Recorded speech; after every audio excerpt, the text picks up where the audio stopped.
स्वाति 12वीं तक शिक्षित थी और उसके परिवार में 4 सदस्य थे। स्वाति, उसकी सास शारदा देवी, पति सुरेश और 4 साल की नन्ही बेटी रिया। स्वाभाविक रूप से सुरेश एक गंभीर शराबी था। स्वाति विभिन्न घरों में काम करके जो भी कमाई करती वह सुरेश उसे जबरन छीन लेता और सारा धन शराब में उड़ा देता। उसकी हालत यह थी कि जरूरत पड़ने पर घर के बर्तन तक बेच डालता, लेकिन स्वाति की मेहनत से जुटाए पैसे पर उसकी लालच कभी खत्म नहीं होती थी। स्वाति मुश्किल से थोड़े बहुत पैसे बचाकर परिवार चलाने की कोशिश करती थी, लेकिन सुरेश उन पैसों को भी शराब में घुमा देता। शारदा देवी और सुरेश दोनों ही पुराने विचारों के थे, जिनके अनुसार बेटी को घर पर एक बोझ समझा जाता था। ये लोग रिया से इतनी नफरत करते थे कि उसे देखना तक गंवारा नहीं था। इसके विपरीत रिया अपनी मां स्वाति की तरह बेहद सौम्य और सुंदर थी। वह कभी किसी बात का विरोध नहीं करती थी, बस चुपचाप सहती रहती थी। दिन भर वह सास और पिता के अत्याचारों के बीच सहमी रहती, लेकिन रात को अपनी मां से दिल खोलकर बातें करती। स्वाति को अपनी बेटी पर आए इन जुल्मों का दर्द बेहद सालता था, लेकिन वह चाहकर भी कुछ नहीं कर पाती थी। मासूम रिया, जो गुड़िया सी लगती थी, अपनी दादी और पिता के अत्याचारों का शिकार बनती रही। एक दिन सुरेश ने स्वाति से फिर पैसे मांगे। स्वाति ने साफ इनकार कर दिया और कहा, मुझे अपने परिवार का पेट भरना है। तुम्हारी लापरवाही और अय्याशी के लिए मेरे पास कोई धन नहीं है। इस पर सुरेश बुरी तरह क्रोधित हो गया। उसने स्वाति को जोरदार थप्पड़ मारा, जिससे वह जमीन पर गिर पड़ी। गुस्से में उसके बालों को पकड़ते हुए सुरेश चिल्लाया, इतनी हिम्मत कैसे हुई मेरी बात टालने की? चुपचाप पैसे दे, वरना तेरी बेटी को सड़क पर भीख मांगने के लिए छोड़ दूंगा। स्वाति गुस्से में अपने पति से बोली, तुम जैसे कायर जो अपनी बीवी की कमाई पर जीते हो, मुझ पर हाथ उठाकर अपनी झूठी बहादुरी साबित करना चाहते हो। शर्म तो तुम्हारे अंदर कभी थी ही नहीं, अब तो और भी बेशर्म हो गए हो। अपनी ही बेटी को सड़क पर छोड़ने की धमकी देते हो। सुरेश क्रोधित होकर चिल्लाया, अभी तुझे बताता हो। वह रसोई से चाकू उठा लाया और उसे लहराते हुए बोला, अगर तूने मुझे पैसे नहीं दिए तो मैं तेरी बेटी की जान ले लूंगा, उसकी गर्दन काट दूंगा। बता, तुझे अपनी बेटी जिंदा चाहिए या मरी हुई? सुरेश की इस धमकी से स्वाति का कलेजा कांप उठा। डर के मारे उसने अपना बटुआ निकाला और उसमें रखे सारे पैसे सुरेश के हाथों में रख दिए। सुरेश पैसे झपटते हुए बोला, आइंदा अगर मेरे सामने जुबान लड़ाई तो मां बेटी दोनों की लाशें यहीं मिलेंगी। ये कहते हुए उसने स्वाति को धक्का दिया, जिससे वह गिर पड़ी और खुद बाहर चला गया। सारा दृश्य खिड़की से देख रही मासूम रिया अपनी मां से लिपटकर रो पड़ी। स्वाति उसे गले लगाकर अपनी सिसकियां रोकने की कोशिश करने लगी। उसकी दुनिया में सिर्फ रिया ही थी जो उसकी अपनी लगती थी। स्वाति के माता पिता इतने गरीब थे कि चाहकर भी उसकी कोई मदद नहीं कर सकते थे। उन्होंने बड़े अरमानों से सुरेश के साथ उसकी शादी की थी, सोचकर कि सुरेश अपने मास्टर पिता की तरह एक नेक इंसान होगा, लेकिन हकीकत ने उनके सारे सपने चूर चूर कर दिए। सुरेश के पिता की मृत्यु के बाद घर की सारी जिम्मेदारी सुरेश पर आ गई थी, लेकिन वह अपनी जिम्मेदारियों से हमेशा भागता रहा। स्वाति ने अपनी बेटी को पढ़ा लिखा कर आत्मनिर्भर बनाने का सपना देखा था, लेकिन हालात ऐसे थे कि वह 2 वक्त की रोटी भी मुश्किल से जुटा पा रही थी। शारदा देवी के ताने और सुरेश की मारपीट ने उसकी जिंदगी को नर्क बना दिया था। रात गहरा चुकी थी। रोज की तरह स्वाति ने घर का सारा काम निपटाया और रिया के पास लेट गई। उसने रिया को कहानी सुनानी शुरू की, एक राजकुमार की जो सफेद घोड़े पर आता है और राजकुमारी को अपने साथ ले जाता है। रिया उस रात कुछ अलग थी। उसकी आंखों में एक अजीब सी चमक थी। कहानी सुनने के बाद उसने स्वाति की ओर देखकर कहा, मां, क्या मैं भी एक दिन उस राजकुमारी की तरह बन सकती हूँ? मां, मुझे किसी राजकुमार की जरूरत नहीं है, मैं हमेशा आपके साथ रहूंगी। राजकुमार अच्छे नहीं होते, रिया ने मासूमियत से कहा। स्वाति ने समझाने की कोशिश की, नहीं बेटा, राजकुमार बहुत अच्छे होते हैं, वो तुम्हारा ख्याल मुझसे भी ज्यादा अच्छे से रखेंगे। रिया ने पलटकर कहा, मम्मी, पापा भी तो आपके राजकुमार थे, लेकिन वो अच्छे नहीं है। अगर मेरे राजकुमार ने भी मेरी गर्दन पकड़ी तो मैं तो मर जाऊंगी। मुझे बस आपके पास ही रहना है, किसी राजकुमार के पास नहीं जाना। रिया की ये मासूम बातें सीधे स्वाति के दिल में उतर गईं। वह जानती थी कि रिया गलत नहीं थी। कभी स्वाति ने भी सपनों का राजकुमार चाहा था, लेकिन उसे मिला क्या? सपनों का राजकुमार तो दूर, उसकी जिंदगी सुरेश के साथ एक दुस्वप्न बन गई थी। स्वाति ने रिया को अपने सीने से लगाकर कहा, नहीं बेटा, तुम्हारा राजकुमार पापा जैसा नहीं होगा। वो बहुत अच्छा होगा, जो तुम्हारा बहुत ख्याल रखेगा। पर रिया रोते हुए बोली, माँ, मुझे डर लगता है। मैं हमेशा आपके पास रहना चाहती हूँ। मैं आपकी हर बात मानूंगी। प्लीज मुझे किसी राजकुमार के पास मत भेजना। स्वाति रिया की बातों पर खामोश हो गई। उसके पास कोई जवाब नहीं था। कहीं ना कहीं उसे भी डर था कि अगर रिया की शादी सुरेश जैसे किसी इंसान से हो गई तो उसकी भी वही हालत होगी जो आज स्वाति की है। एक दिन स्वाति काम से लौटने में देर कर बैठी। घर पहुंचते ही उसने जल्दी जल्दी काम निपटाना शुरू किया। रिया को एक कोने में बैठे देखा तो उससे कहा, बेटा, वो गिलास लाकर दो ताकि मैं धो दूं। रिया ने धीरे से कहा, माँ, मैं गिर गई थी, मुझसे चला नहीं जा रहा, आप खुद ही ले जाओ। सुरेश यह सुनकर अपने कमरे से बाहर आ गया। गुस्से में रिया को मारते हुए बोला, सारी जिंदगी इसी घर पर बोझ बनकर बैठी रहेगी? कुछ काम काज सीख ले। तुझे ब्याह देना है, समझी? ऐसे मां को हुक्म देने से काम नहीं चलेगा। स्वाति तुरंत रिया के पास गई और उसे गले लगाकर अपनी ओट में छिपा लिया। सुरेश का क्रोध भड़कता रहा। वह बड़बड़ाता हुआ घर से बाहर चला गया। रिया रो रही थी। सुरेश की मार से उसका सिर दीवार से टकरा गया था और खून बह रहा था। स्वाति ने उसकी चोट को देखा और अंदर ही अंदर टूट गई। वह जानती थी कि यह जिंदगी रिया के लिए नहीं होनी चाहिए, लेकिन सवाल था, इसे बदलने की ताकत वह कहां से लाए? स्वाति ने हल्दी और गर्म तेल को मिलाकर रिया के माथे पर लगाया। बच्ची की आंखों में आंसू भरे हुए थे और वह दर्द से बिलख रही थी। स्वाति की आंखें भी नम थी। अपने ही हाथों से अपनी बच्ची का दर्द मिटाने की असफल कोशिश ने उसे भीतर तक तोड़ दिया था। रिया रोते रोते उसकी गोद में ही सो गई, लेकिन स्वाति की आंखों से नींद कोसों दूर थी। वह सारी रात अपनी बच्ची को सीने से लगाए बैठी रही, सोचती रही कि इस नर्क से निकलने का कोई रास्ता है भी या नहीं। सुबह 4 बजे उसने रिया को धीरे से जगाया। रिया ने आंखें मलते हुए कहा, माँ, सोने दो ना। स्वाति ने संयम से कहा, बेटा, हमें कहीं जाना है। तुम्हें पापा पसंद नहीं है ना? चलो, हम बहुत दूर चले जाएंगे। रिया ने चिंतित होकर पूछा, लेकिन अगर पापा हमें ढूंढ लें तो? स्वाति ने दृढ़ता से कहा, नहीं बेटा, इस बार हम इतनी दूर जाएंगे कि वह हमें कभी नहीं ढूंढ पाएंगे। रिया यह सुनते ही जाग गई और जल्दी से बोली, चलो माँ, दादी के उठने से पहले ही निकलना होगा। अगर उन्होंने देख लिया तो वह पापा को जगा देंगी। स्वाति ने चुपचाप अपने बक्से से मेहनत से बचाए गए 5,000 रुपए निकाले। ये रकम उसके लिए संजीवनी की तरह थी। दोनों चुपचाप घर से निकले और बस स्टेशन की ओर चल दिए। सुबह का सन्नाटा उनके डरे हुए कदमों का साथी था। स्टेशन पर पहुंचने में लगभग 1 घंटा लगा।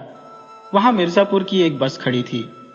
स्वाति ने जयपुर जाने का विचार छोड़ दिया, क्योंकि वह जानती थी कि सुरेश जैसे इंसान की पहुंच वहां तक हो सकती है। मिर्जापुर की बस को चुनकर उसने ऐसी जगह जाने का निर्णय लिया जहां कोई उन्हें पहचानने वाला ना हो। बस के भीतर बैठी स्वाति खिड़की से बाहर देखती रही। रिया उसकी गोद में सिर रखकर सो चुकी थी। स्वाति के भीतर कई तरह की भावनाएं उमड़ घुमड़ रही थी। वह अपनी बेटी के मासूम चेहरे को देखते हुए सोच रही थी, तू पढ़ेगी, लिखेगी, अपनी एक नई दुनिया बनाएगी। तेरा यह डर और दर्द कभी वापस नहीं आएगा। दोपहर में बस जयपुर पहुंची। स्वाति ने अपने बचे हुए पैसे से किराया और थोड़ा सा खाना खरीदा। फिर आसपास के लोगों से पूछकर एक धर्मशाला पहुंची।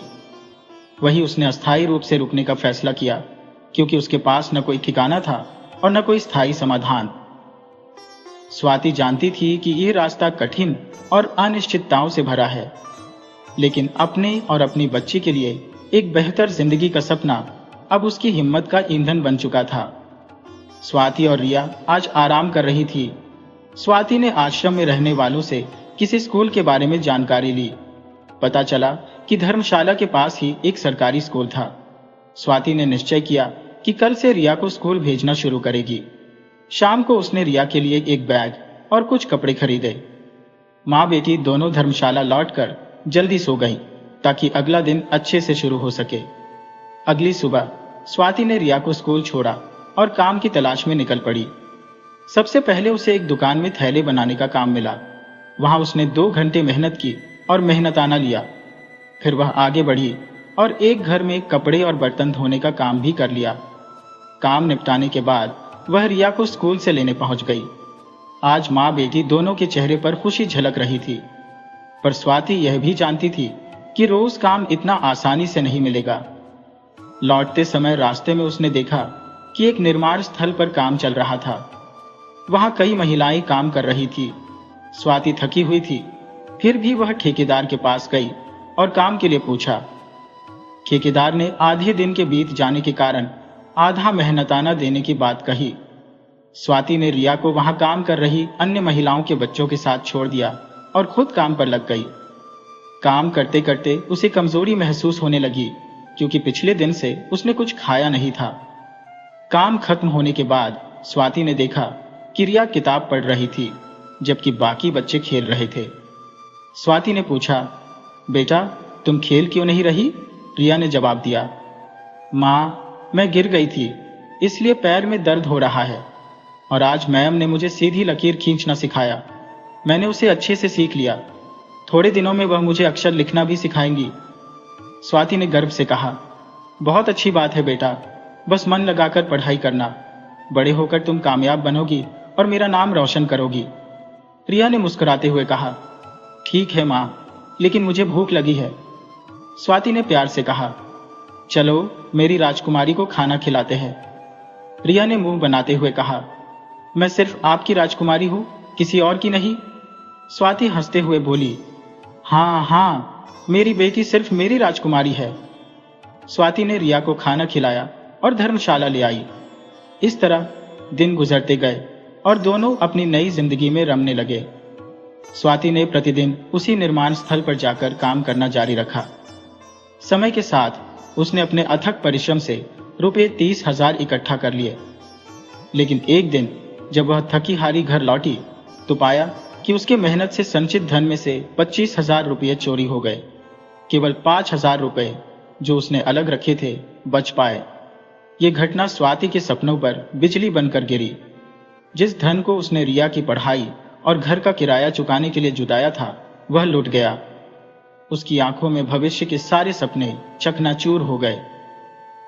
स्वाति ने इस हादसे के बाद धर्मशाला छोड़ने का निर्णय लिया। अगले ही दिन उसने एक नया ठिकाना खोजने की ठानी। 2 हफ्तों की लंबी तलाश के बाद उसे एक छोटा सा 1 कमरे का मकान मिला, जहां वह रिया को लेकर रहने लगी। हालांकि नए घर की एक बड़ी समस्या यह थी कि रिया का स्कूल अब काफी दूर पड़ता था। पास में केवल महंगे निजी स्कूल थे। रिया की शिक्षा जारी रखने के लिए स्वाति ने एक दुकानदार से उधार लेने का साहस किया। दुकानदार ने उधार इस शर्त पर दिया कि स्वाति को 2 महीने तक उसकी दुकान में काम करना होगा। स्वाति ने मजबूरी में यह शर्त स्वीकार कर ली और उसकी दुकान पर काम करने लगी। परंतु धीरे धीरे दुकानदार की नीयत खराब होने लगी।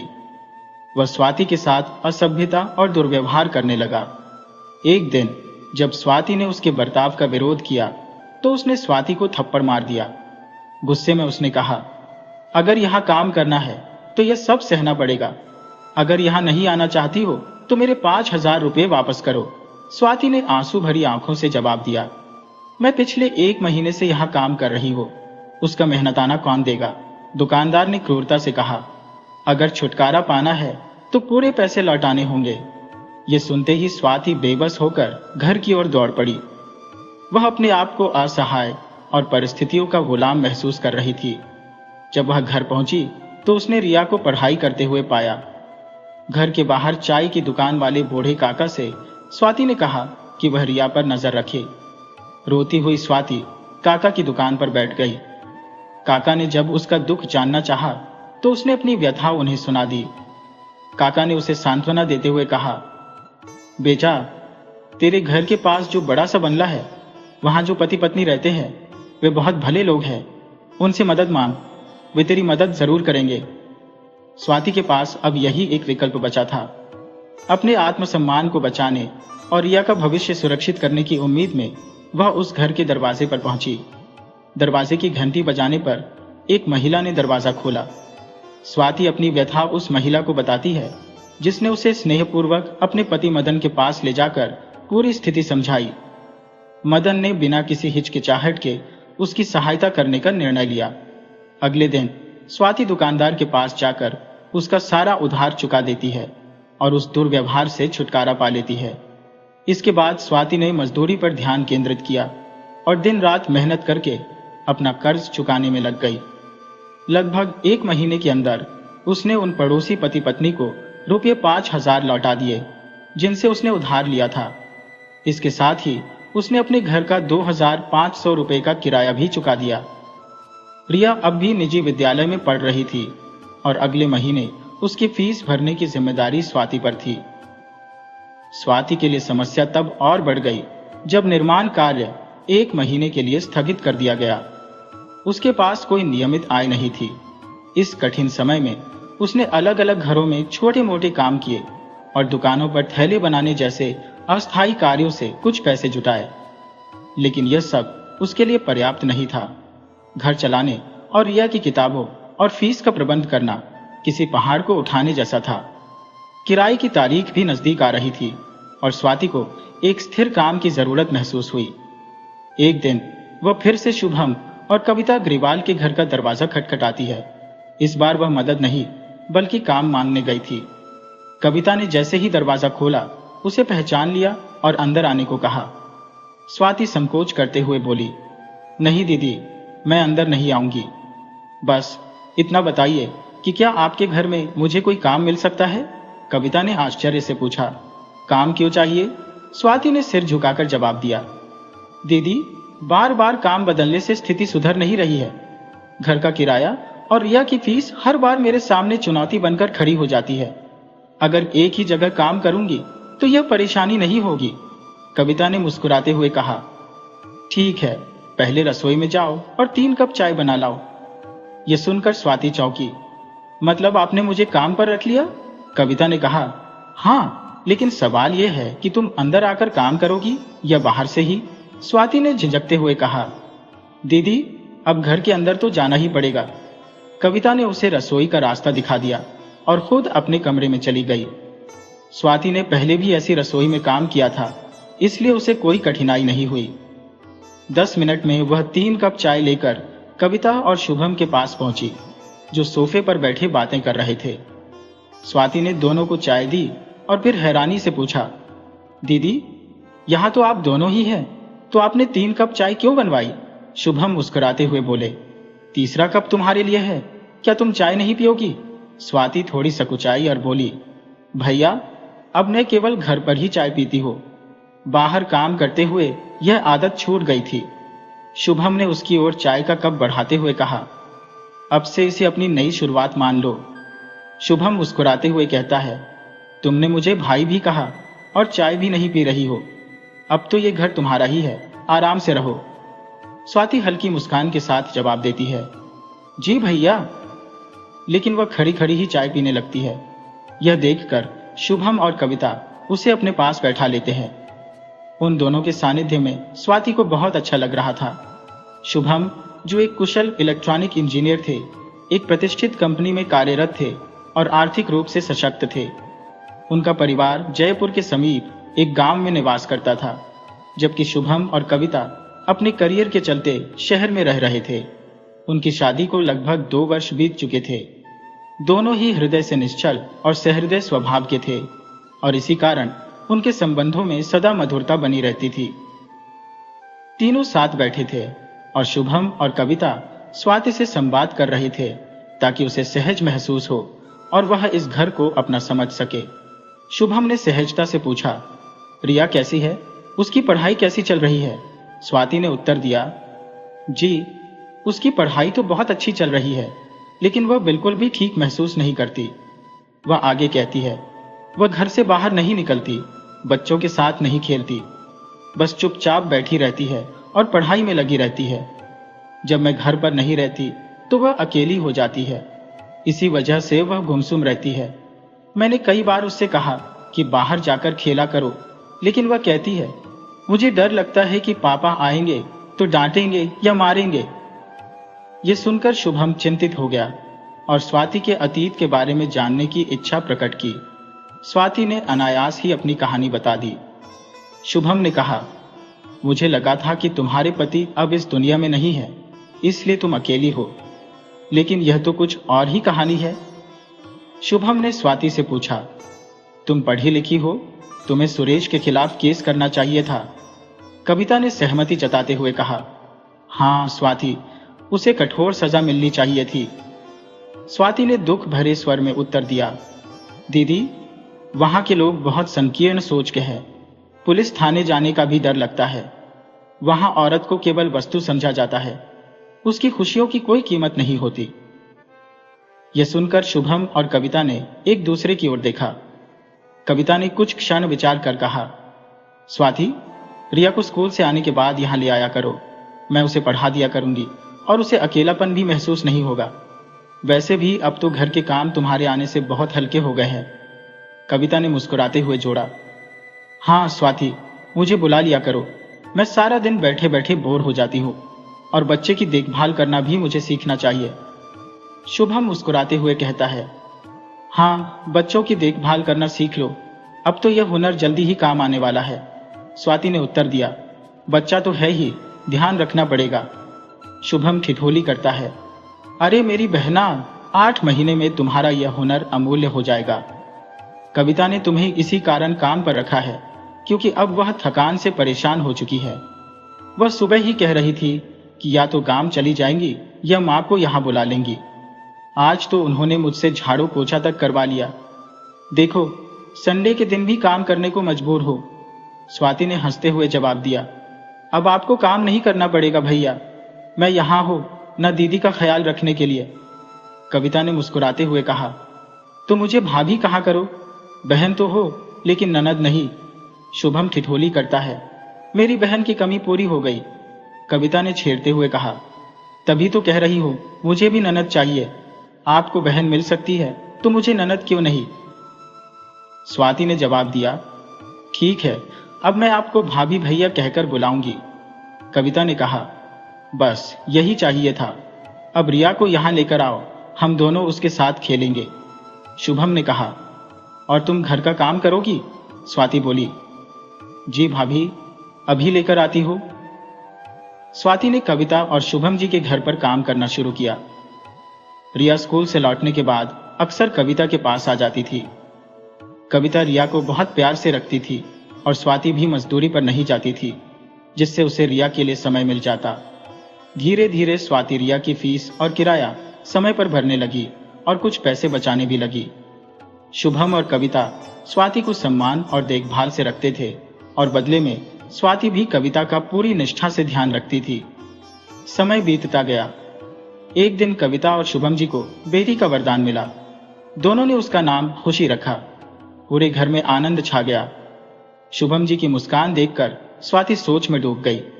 कितनी अजीब है यह दुनिया, कहीं इतना स्नेह है तो कहीं इतना अवहेलना। रिया एक उत्सुक बालिका थी। संडे के दिन जब शुभम जी घर पर होते तो रिया उनसे कई सवाल पूछती। शुभम जी बड़ी सहजता से उसके हर प्रश्न का उत्तर देते और यह रिया को बहुत अच्छा लगता। एक दिन रिया ने कहा, मैं बड़ी होकर इंजीनियर बनना चाहती हूँ। शुभम ने गर्व से कहा, तुम जरूर बनोगी। स्वाति ने यह सुना तो उसका हृदय खुशी से भर गया। धीरे धीरे स्वाति ने अपनी बचत बढ़ाने की कोशिश की ताकि रिया की शिक्षा में कोई बाधा न आए। हालांकि हर महीने का किराया उसकी बचत को कम कर देता था। एक दिन स्वाति ने तय किया कि वह अपना घर खरीदेगी ताकि किराए का झंझट खत्म हो।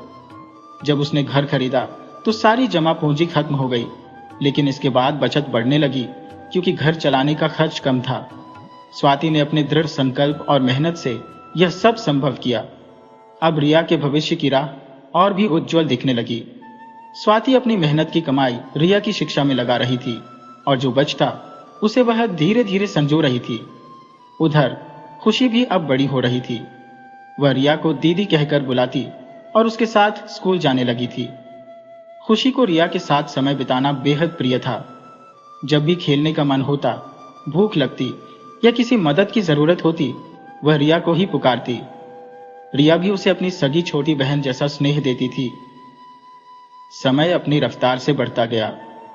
खुशी और रिया दोनों अपने अपने सपनों की ओर अग्रसर थी।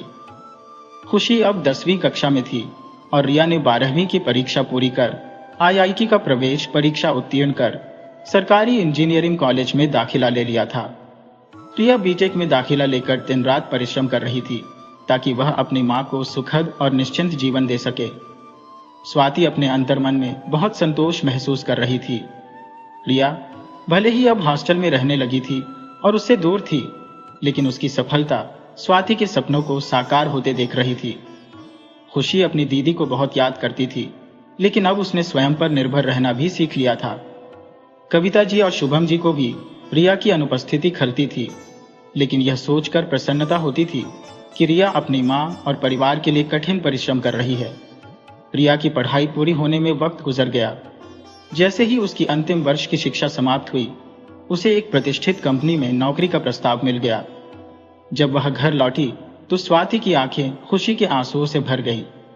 वह अपनी बेटी को देखते ही उसे गले लगा लिया और बोली, कितनी दुबली हो गई है मेरी बच्ची, खाना ठीक से नहीं खाया होगा। रिया मुस्कुराते हुए बोली, अब कुछ महीने आपके पास रहूंगी मां, आप मुझे खिला खिलाकर फिर से मोटा बना देंगी। स्वाति ने उसके माथे को चूमते हुए कहा, तू सही सलामत मेरे सामने है, इससे बड़ी बात क्या होगी। खुशी ने भी रिया को गले लगाते हुए कहा, दीदी आपकी बहुत याद आती थी। रिया ने उसे कसकर गले लगाते हुए जवाब दिया, मुझे भी तुम्हारी बहुत याद आई थी मेरी छोटी खुशी। कविता जी और शुभम जी ने भी रिया से मुलाकात की। समय बीतता गया और रिया ने नौकरी में 2 साल पूरे कर लिए। अब उनके घर में किसी चीज की कमी नहीं थी। स्वाति को आज अपने जीवन में वह सुकून और आनंद प्राप्त हो चुका था जिसका उसने वर्षों तक सपना देखा था। स्वाति गर्व से कहती, कौन कहता है कि बेटी बोझ होती है। बेटा तो कभी कभी अपने माता पिता के कर्ज को भूल जाता है, लेकिन बेटी हमेशा अपने परिवार की देखभाल करती है और हर रिश्ता निभाती है। रिया और स्वाति की आंखों में संतोष और गौरव का मिश्रण था। जीवन के संघर्षों ने उन्हें मजबूत बना दिया था और आज वे अपने भविष्य को लेकर आशान्वित थी। इसलिए एक दिन रिया अपने पुराने घर वापस जाती है, जहां उसके पिता सुरेश और दादी शारदा देवी अब एकदम दुर्बल और जर्जर हो चुके थे। सुरेश ने अब शराब का नशा पूरी तरह छोड़ दिया था और अपनी गलती सुधारने की कोशिश में मेहनत मजदूरी करके घर का खर्च चला रहे थे। शारदा देवी अब इतनी वृद्ध और असहाय हो गई थी कि घर का कामकाज भी बमुश्किल संभाल पाती थी। सुरेश अब अपनी पुरानी गलतियों के लिए गहरा पश्चाताप करते थे। उन्हें अपने अतीत के हर उस पल पर पछतावा था जब उन्होंने अपनी बेटी और पत्नी के साथ अन्याय किया। जब रिया ने खुद को उनके सामने अपनी पहचान के साथ प्रस्तुत किया तो वे खुशी और ग्लानि के भावों से अभिभूत होकर उसे गले लगा लेते हैं। रिया, जो कभी अपने पिता से मिलने में भयभीत होती थी, आज अपने डर पर विजय पाकर वहां पहुंची थी। उसका यह कदम एक तरह से उसकी आत्मा की जीत थी। उसने अपने रिश्तों की खाई को पाटने का बीड़ा उठाया और इसमें वह सफल भी हुई। कुछ समय बाद सुरेश और शारदा देवी रिया के साथ जयपुर जाकर स्वाति से माफी मांगते हैं। उनकी गहरी पश्चाताप भरी आंखों को देखकर स्वाति उनका दिल से क्षमादान कर देती है। आखिरकार रिश्तों की डोर हमेशा स्नेह और सहिष्णुता पर टिकी होती है। रिया ने न केवल अपनी मां को एक सुखद जीवन का तोहफा दिया, बल्कि अपने पिता और दादी को भी यह समझा दिया कि बेटियां कभी बोझ नहीं होती। वह अपने आत्मविश्वास और कड़ी मेहनत से अपनी पहचान बना चुकी थी। सुरेश, जो कभी समाज के तानों से घबराते थे, आज गर्व से अपनी बेटी का नाम लेते हैं। गांव वाले, जो कभी उन पर हंसते थे, अब उनकी बेटी की उपलब्धियों की मिसालें देते हैं। आज शारदा देवी भी इस बात को स्वीकार कर चुकी है कि उनकी पोती ने उनके परिवार की इज्जत को नई ऊंचाई दी है। सुरेश का दिल भी गर्व और कृतज्ञता से भर गया है। अब वह न केवल अपनी बेटी को बल्कि अपने खुद के बदले हुए जीवन को भी एक नई दृष्टि से देख पाते हैं। रिया, जिसने अपने जीवन में हर मुश्किल का सामना करते हुए जीत हासिल की, अब अपने सपनों में एक सफेद घोड़े पर सवार राजकुमार को देखती है। उसकी यह सोच न केवल उसकी अपनी स्वतंत्रता का प्रतीक है, बल्कि उसके उज्जवल भविष्य का भी संकेत देती है। यह कहानी यही सिखाती है कि बेटियां किसी का बोझ नहीं होती, बल्कि वे अपने परिवार की असली ताकत और पहचान होती है।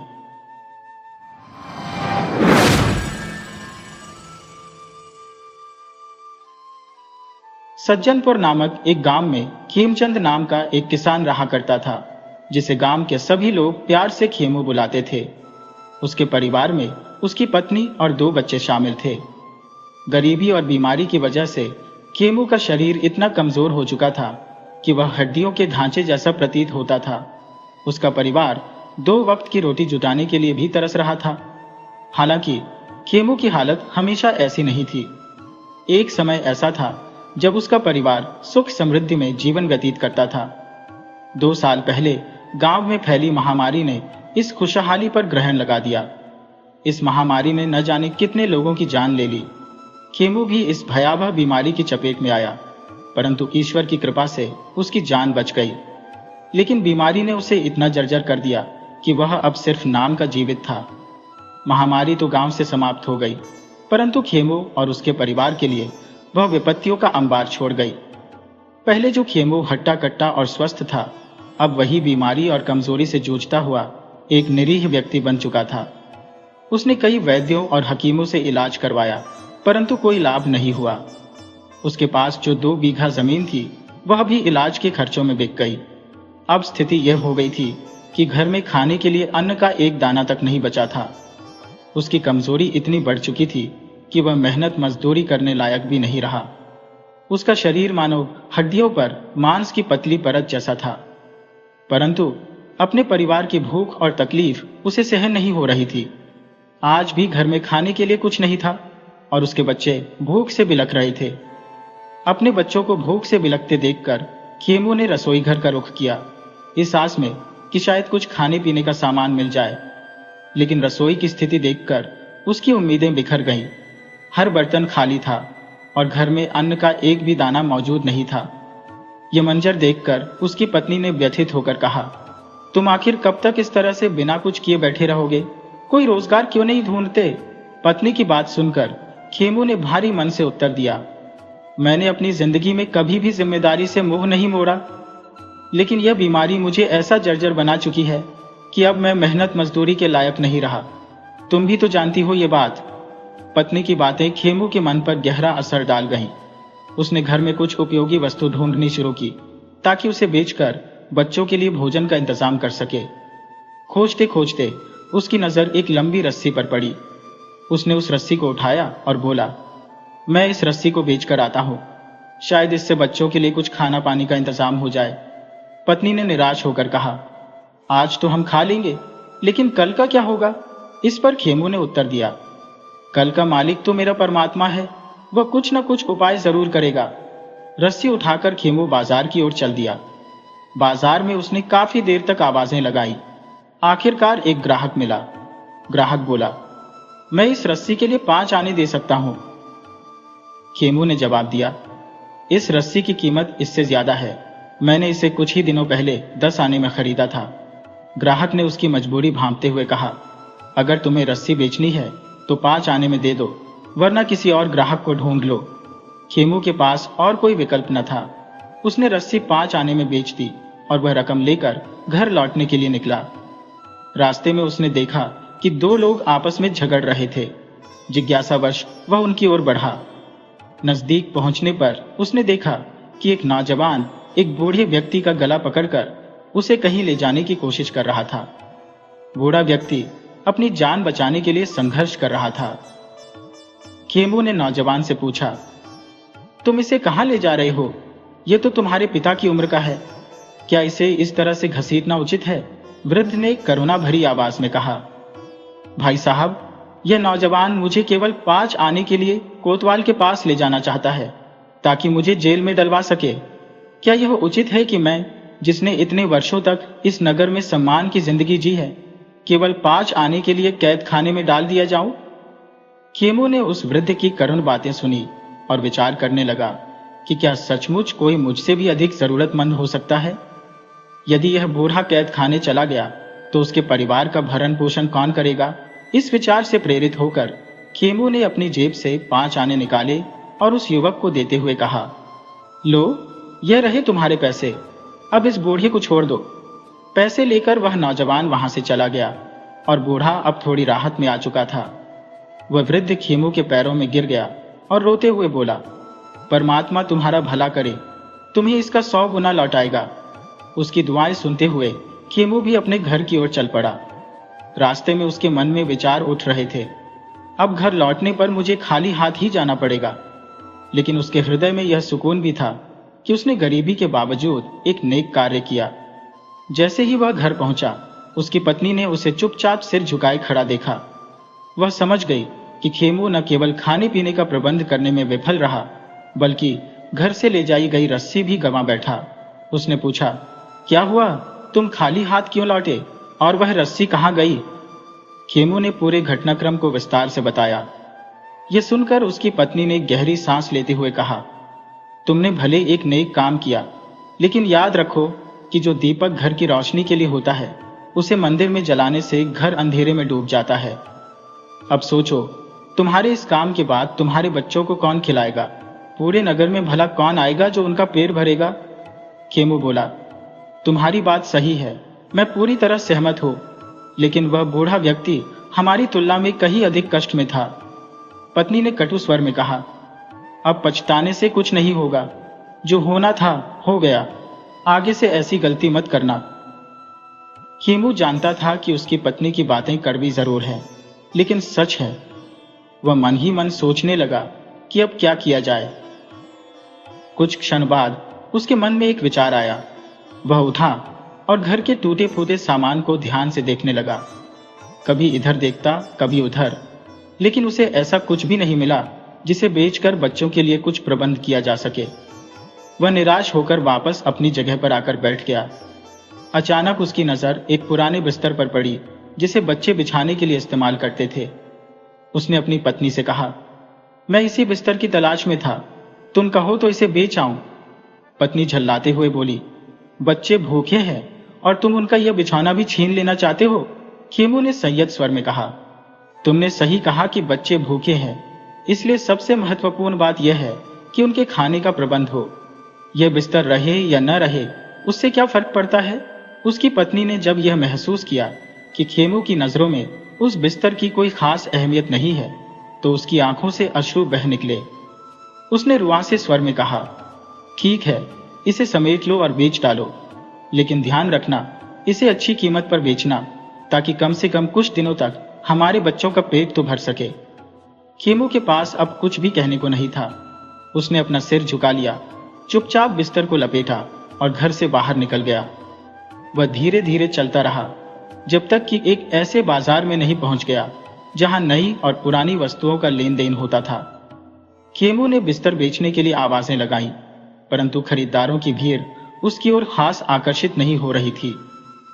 जो कुछ लोग उस बिस्तर के पास आते, वे उसे उलट पलट कर देखते, उसमें कमियां निकालते और फिर आगे बढ़ जाते। आखिरकार एक ऐसा व्यक्ति आया जिसे वह बिस्तर पसंद आ गया। उसने खेमू से बिस्तर की कीमत पूछी। खेमू ने कहा, 10 आने। वह व्यक्ति शायद इस बिस्तर को उतनी अहमियत नहीं देता था, इसलिए उसने जवाब दिया, इस फटे पुराने बिस्तर के लिए भला 10 आने कौन देगा? ये कहकर वह आगे बढ़ गया। खेमू ने हड़बड़ाहट में उसके पीछे दौड़कर उसका हाथ पकड़ा और गिड़गिड़ाते हुए कहा, हुजूर, ऐसा जुल्म न करें, मुझे सख्त पैसों की जरूरत है। अगर आप चाहें तो मैं इसे कम कीमत पर भी बेचने को तैयार हूं। आखिरकार वह बिस्तर 6 आने में बेच दिया गया। पैसे लेकर खेमू घर की ओर रवाना हुआ। रास्ते भर उसके मन में यही सवाल कौंधता रहा कि इन पैसों से वह अपने बच्चों के लिए क्या खरीद पाएगा। रास्ते में उसने देखा कि एक वृद्धा अपने जवान बेटे का हाथ पकड़े हुए थी और रो रो कर कह रही थी, मुझे किसी वैद्य या हकीम के पास ले चल। लेकिन वह नौजवान उससे अपना पीछा छुड़ाने की कोशिश करते हुए कह रहा था, माँ, मुझे जाने दो, तेरे इलाज के लिए रकम कहां से लाऊं? यह दृश्य देखकर खेमू रुका और उनके झगड़े का कारण पूछने लगा। वृद्धा ने भर्राए स्वर में कहा, मैंने दिन रात मेहनत करके अपने इस बेटे को पाला पोसा, परंतु आज जब मैं बूढ़ी हो गई हूं तो यह मुझे किसी वैद्य के पास नहीं ले जाना चाहता।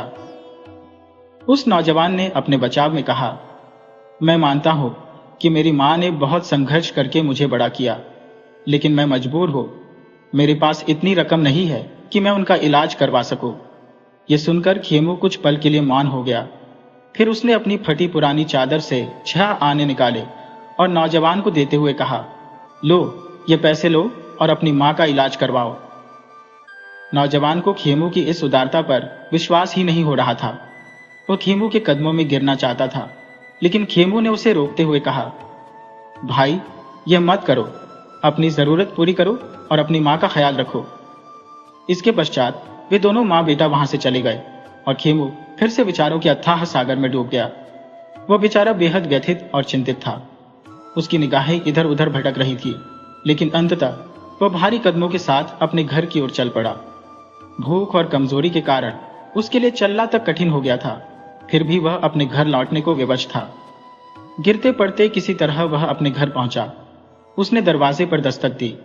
उसकी पत्नी और बच्चे पहले से ही उसकी प्रतीक्षा कर रहे थे। जैसे ही उसने दरवाजा खटखटाया, उसकी पत्नी ने तुरंत दरवाजा खोल दिया। उसके चेहरे पर खुशी स्पष्ट दिखाई दे रही थी, लेकिन जैसे ही उसने अपने पति के चेहरे पर निराशा की छाया देखी, उसकी खुशी तिरोहित हो गई। पत्नी ने व्यथित स्वर में कहा, यह तुमने क्या किया? एक बार फिर से खाली हाथ लौट आए हो। खेमू ने अपनी पत्नी की नाराजगी देखकर पूरी घटना उसे विस्तार से बता दी। सारी बात सुनने के बाद उसकी पत्नी ने झल्लाते हुए कहा, तुम्हें तो केवल दूसरों की चिंता है। उनकी परेशानियों को देखकर तुम उनकी सहायता कर रहे हो, लेकिन अपने बच्चों की भूख तुम्हें दिखाई नहीं देती। अब तुम ही बताओ, हम क्या करें, कहां जाए? मेरे बच्चों की भूख अब सहन नहीं हो रही। ऐसा लगता है कि यह भूख के कारण दम तोड़ देंगे। खेमू के पास अब कोई जवाब नहीं बचा था। वह अपनी पत्नी से आंख ही तक नहीं मिला पा रहा था। उसने धीरे से कहा, मेरा भगवान सब कुछ देख रहा है। अगर तुम भी उस बूढ़ी औरत की बेबसी सुनती तो तुम भी वही करती जो मैंने किया। लेकिन भरोसा रखो, भगवान कोई ना कोई मार्ग अवश्य दिखाएगा। इस बार अगर मैं कुछ बेचने के लिए ले गया तो उसे बेचूंगा नहीं, बल्कि गिरवी रखूंगा, ताकि वह चीज कम से कम हमारे पास ही रहे। पत्नी ने कटाक्ष करते हुए कहा, क्या अब हमारे घर में कुछ बचा भी है जिसे तुम गिरवी रख सको? खेमू ने घर में इधर उधर देखा और बोला, वो सुराही कैसी रहेगी? मुझे वह सुराही दे दो। इसके बदले मैं छोटी सुराही खरीद लाऊंगा और कुछ खाने पीने का सामान भी ले आऊंगा। उसकी पत्नी, जो पहले ही नाराज थी, तमतमाते हुए बोली, अब तुम इस सुराही से भी हाथ धो लो। ये सुराही न तो कोई खरीदेगा, न ही इसे कोई गिरवी रखिएगा, बल्कि इससे अच्छा तो यही होगा कि इसे किसी को दान कर दो या तोड़ डालो। मायूस खेमू ने सुराही उठाई और कहने लगा, मुझे इस तरह बेइज्जत मत करो, मैं ये सब कुछ अपने बच्चों के लिए ही कर रहा हूं। इसके बाद खेमू सुराही लेकर बाजार की ओर चल पड़ा। बाजार में पहुंचने पर खेमू सबसे पहले एक साहूकार के पास गया और उससे उधार मांगने की कोशिश करने लगा। साहूकार ने उसे देखा और कहा, मैं तुम्हें कर्ज दे सकता हूं, लेकिन कर्ज के बदले में तुम्हें कुछ गिरवी रखना होगा। खेमू ने अपनी सुराही दिखाते हुए कहा, इस समय मेरे पास इसके अलावा और कुछ नहीं है। साहूकार ने सुराही को गौर से देखा और व्यंग्य भरे स्वर में कहा, यह पुरानी बदरंग सुराही, इसका रंग उड़ चुका है और यह तो गिरवी रखने के काबिल भी नहीं है। तुम वापस जाओ और कोई ऐसा सामान लेकर आओ जो गिरवी रखने लायक हो। यह सुनकर खेमू मायूस होकर साहूकार की दुकान से बाहर निकल आया। उसने बाजार की कई अन्य दुकानों पर भी उस सुराही को बेचने की कोशिश की, लेकिन हर जगह उसे निराशा ही हाथ लगी। सुराही इतनी पुरानी थी कि कोई भी उसे खरीदने या गिरवी लेने के लिए तैयार नहीं था। धीरे धीरे सूरज ढलने लगा और अंधेरा छा गया। खेमू के दिल में निराशा भरने लगी। उसने सोचा, शायद मैंने अपनी पत्नी से वादा करके गलती कर दी। इस सुराही को कोई भी स्वीकार नहीं करेगा, अब इसे बेच ही देना चाहिए। यह तय करके वह फिर बाजार की ओर लौटा और सुराही बेचने के लिए आवाजें लगाने लगा। उसकी सारी उम्मीदें अब सिर्फ इस सुराही पर टिकी थी। उसे लगने लगा कि अगर वह इसे बेच सके तो कम से कम एक वक्त का खाना अपनी पत्नी और बच्चों के लिए ले जाएगा। लेकिन दुर्भाग्य ने उसका साथ नहीं छोड़ा। कोई भी खरीदार नहीं मिला। अब सूरज पूरी तरह डूब चुका था और बाजार में अंधेरा पसर चुका था। खेमू अकेला रह गया। वह निराशा से भरकर एक घर की खिड़की से आ रही हल्की रोशनी के पास जाकर बैठ गया। वह सोचने लगा, अब घर कैसे जाऊं? पत्नी और बच्चों को क्या जवाब दूं? उसी समय उसने एक मछली बेचने वाले की आवाज सुनी। वह मछली बेचने वाला भी उसकी तरह ही गरीब और परेशान दिख रहा था। वह भी उसी जगह आकर बैठ गया जहां खेमू बैठा था। उसके पास एक काले रंग की मछली थी जिसे उसने वहीं रख दिया। धीरे धीरे दोनों में बातचीत शुरू हुई। अपने अपने हालात सुनाते हुए दोनों एक दूसरे के दुख में साझेदार बन गए। मछली बेचने वाले ने कहा, हम दोनों की हालत बिल्कुल एक जैसी है, क्यों न ऐसा कोई रास्ता निकाला जाए जिससे तुम्हें इस सुराही से छुटकारा मिल जाए और मुझे इस मछली से। फिर उसने कहा, यह काली मछली मेरे पास बची हुई है, तुम यह सुराही मुझे दे दो और बदले में यह मछली ले लो। इसे लेकर अपने घर जाओ ताकि आज रात तुम्हारी पत्नी और बच्चों का पेट भर सके। खेमू ने उसकी बात सुनी और सोचने लगा कि शायद यही एकमात्र समाधान है। खेमू ने थोड़ी देर विचार किया और धीरे से बोला, हमारे पास इसके अलावा कोई विकल्प ही नहीं बचा है। खाली हाथ घर लौटने से बेहतर है कि कम से कम यह मछली ही ले जाऊं। अब खेमू एक छोटी काले रंग की मछली का स्वामी बन गया, जबकि मछली बेचने वाले को उसकी जगह एक बड़ी सुराही मिल गई। मछली बेचने वाले ने सुराही को उत्सुकता से पकड़ा और खुशी खुशी अपने घर की ओर रवाना हो गया। वहीं खेमू मछली लेकर निराशा के साथ अपने घर की ओर चल पड़ा। रास्ते में खेमू के मन में बेचैनी थी। उसका हृदय निराशा से भर चुका था और आंखें लगातार आंसुओं से नम थी। उसने भारी मन से घर के दरवाजे पर दस्तक दी। उसकी पत्नी ने दरवाजा खोला। वह जानता था कि पत्नी और बच्चे बेसब्री से उसका इंतजार कर रहे थे। घर में प्रवेश करते ही उसने अपनी पत्नी और बच्चों के सामने वह छोटी सी मछली रख दी। उसके चेहरे पर मायूसी थी, लेकिन वह देखना चाहता था कि पत्नी क्या प्रतिक्रिया देती है। मछली का आकार छोटा होने के बावजूद उसकी पत्नी पहली नजर में खुश लग रही थी। लेकिन जैसे ही खेमू ने कहा, मैंने सुराही को बेचा नहीं बल्कि इसके बदले यह मछली ले ली, उसकी पत्नी का चेहरा उतर गया। वह नाराजगी से बोली, तुमने सुराही देकर यह मछली ले ली, अब हमारे पास बचा ही क्या है? तुमने वादा किया था कि सुराही को बेचने के बजाय गिरवी रखोगे। खेमू ने सिर झुका लिया और धीमे स्वर में बोला, कोई भी सुराही को गिरवी लेने के लिए तैयार नहीं था। मैं मजबूर हो गया, इसीलिए इसे मछली के बदले लेना पड़ा। पत्नी, जो पहले से ही क्रोधित थी, उठी और एक थाल ले आई। उसने चुपचाप मछली को काटना शुरू किया, लेकिन जैसे ही उसने मछली को काटा और साफ करना शुरू किया, वह अचानक चौंक गई। उसकी आंखों में हैरानी थी। वह बोली, ये क्या है जो ऐसे चमक रहा है जैसे चांद की किरणें? खेमू ने जल्दी से आगे बढ़कर मछली के पेट को देखा। उसकी आंखें चमक उठी और वह खुशी से चिल्लाने लगा, मोती! अरे ये तो अनमोल मोती है। उसके चिल्लाने से पूरा घर खुशियों से भर गया। जो घर अभी तक उदासी में डूबा था, वह अचानक आनंद से सराबोर हो गया। उस रात खेमू और उसके परिवार ने ईश्वर का धन्यवाद करते हुए प्रार्थना में गुजार दी। सुबह का इंतजार अब उनके लिए अधीरता भरा हो गया था। जैसे ही सुनार ने अपनी दुकान खोली, खेमू वहां पहुंच गया। उसने मोती दिखाया और बदले में उसे अशर्फियों से भरी 2 थैलियां मिल गई। इस बार खेमू खाली हाथ नहीं लौटा। उसके दोनों हाथों में संपन्नता की प्रतीक अशर्फियों से भरी थैलियां थी। इन थैलियों से उसने अपने लिए एक सुंदर मकान बनवाया, जिसमें हर प्रकार की सुख सुविधा का सामान था। उसका परिवार अब गरीबी के अंधकार से बाहर निकलकर खुशहाल जीवन जीने लगा। अब खेमू गरीब नहीं, बल्कि एक धनाढ्य सेठ बन चुका था। उसके दिन पूरी तरह बदल गए थे। उसके घर में अब किसी भी चीज की कमी नहीं थी। मेवे, ताजा दूध, दही, हर प्रकार का समृद्ध भोजन उपलब्ध था। संतुलित और पोषण युक्त आहार ने उसके शरीर में नई जान डाल दी थी। 6 महीने के भीतर खेमू का पूरा व्यक्तित्व परिवर्तित हो गया था। वह अब न तो पहले जैसा कमजोर था और न ही बीमार। उसकी काया स्वस्थ और सुदृढ़ हो चुकी थी। उसके चेहरे पर लालिमा, होठों पर मुस्कान और स्वच्छ परिधान उसकी नई पहचान बन चुके थे।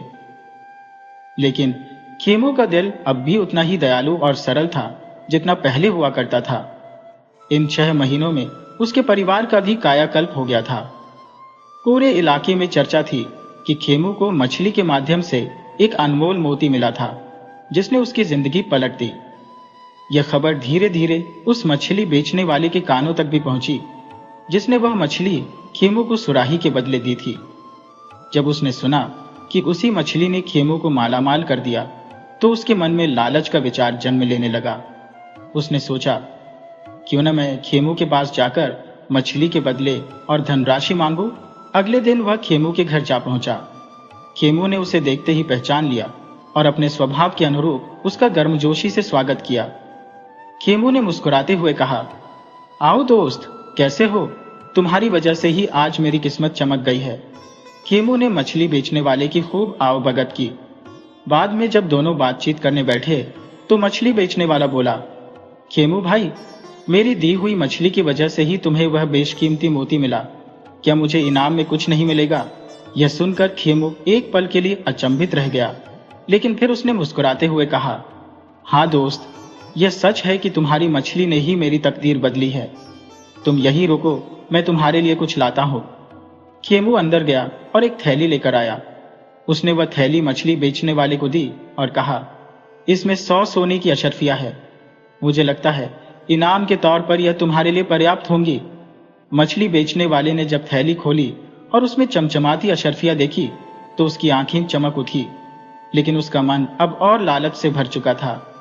वह बोला, खेमू भाई, तुम सिर्फ 100 अशर्फियां देकर मुझे बहलाना चाहते हो। तुमने मोती बेचकर जो दौलत कमाई है उसका आधा हिस्सा मुझे चाहिए। यह सुनते ही खेमू के चेहरे का रंग उड़ गया। उसने गंभीर स्वर में कहा, देखो भाई, सौदे के मुताबिक मैंने मछली के बदले तुम्हें सुराही पहले ही दे दी थी। ये मेरी भल मनसाहत है कि मैं तुम्हें 100 अशर्फियां और दे रहा हूं। वह व्यक्ति कहने लगा, नहीं खेमू, मैं तो तुमसे अपने अधिकार की मांग कर रहा हूं। मैंने तो केवल तुम्हें वह मछली बेची थी, वह मोती नहीं। उस मोती को बेचकर जो भी संपत्ति प्राप्त हुई है उस पर मेरा पूरा अधिकार है। जब दोनों के बीच इस विषय पर विवाद बढ़ा तो आसपास के लोग भी वहां एकत्र हो गए। अंततः निर्णय हुआ कि दोनों राजा के दरबार में जाएंगे और वही इस मामले का उचित निर्णय करेंगे। खेमू और वह व्यक्ति राजा के दरबार में पहुंचे।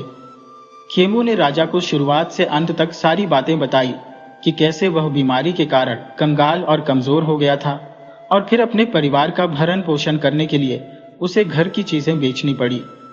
अंत में उसने उस मछली वाले के साथ सौदा किया जिसमें उसने अपनी पुरानी सुराही के बदले एक काली मछली ली। उस काली मछली से सफेद रंग का एक मोती निकला जिसे बेचकर उसे अपार संपत्ति मिली और उसकी गरीबी दूर हो गई। अब 6 महीने बाद यह व्यक्ति उस मोती में हिस्सेदारी मांगने आया है। सारी बातें सुनने के बाद राजा ने उस मछली बेचने वाले से पूछा, क्या खेमू जो कुछ कह रहा है वह सत्य है? क्या तुमने उसे काली मछली दी थी? उस व्यक्ति ने कहा, जी महाराज, सारी बातें बिल्कुल सत्य है। मैंने ही उसे काली मछली दी थी और उसके बदले में एक सुराही ली थी, परंतु मैंने केवल मछली बेची थी, उसके पेट में जो मोती था वह नहीं। राजा ने पूछा, क्या तुम खुद मछलियां पकड़ते हो? उस व्यक्ति ने उत्तर दिया, नहीं महाराज, मैं तो केवल मछलियां बेचता हूं। मैं इन्हें मछुआरों की बस्ती से एक मछुआरे से खरीद कर लाता हूं। तब राजा ने कहा, यदि मछली के पेट से निकले मोती पर तुम अपना अधिकार जता रहे हो तो मेरे विचार में इसमें एक और हिस्सेदार बनता है, और वह है वह मछुआरा जिसने यह मछली पकड़ी थी। मुझे कोई भी निर्णय देने से पहले उस मछुआरे की गवाही भी लेनी पड़ेगी। इसलिए तुम जाओ और कल दरबार में उस मछुआरे को लेकर उपस्थित हो जिससे तुमने यह मछली खरीदी थी। इसके बाद राजा ने दोनों को वापस भेज दिया।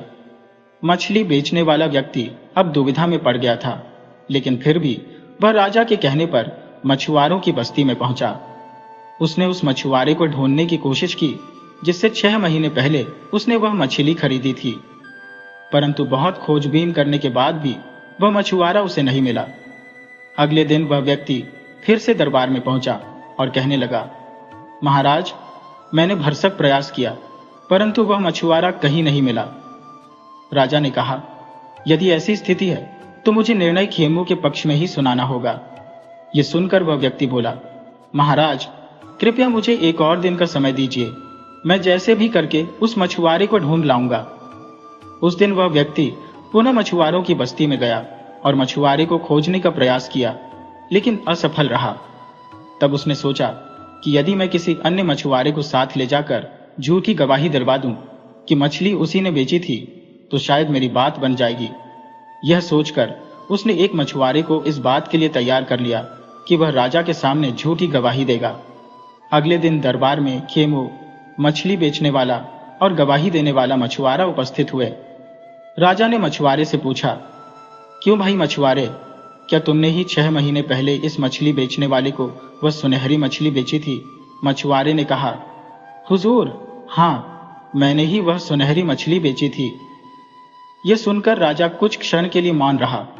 फिर उसने मछली बेचने वाले की ओर देखा और कहा, असल बात यह है कि मछली के पेट में से जो कुछ भी निकला हो उस पर तुम्हारा अब कोई अधिकार नहीं है। उस समय जो सौदा हुआ था उसके अनुसार तुम्हें मछली के बदले सुराही दी जा चुकी है। मैं यह निर्णय पहले दिन भी सुना सकता था, लेकिन मैं केवल तुम्हारी नीयत और ईमानदारी को परखना चाहता था। मेरे अनुसार खेमू एक नेकदिल और ईमानदार व्यक्ति है।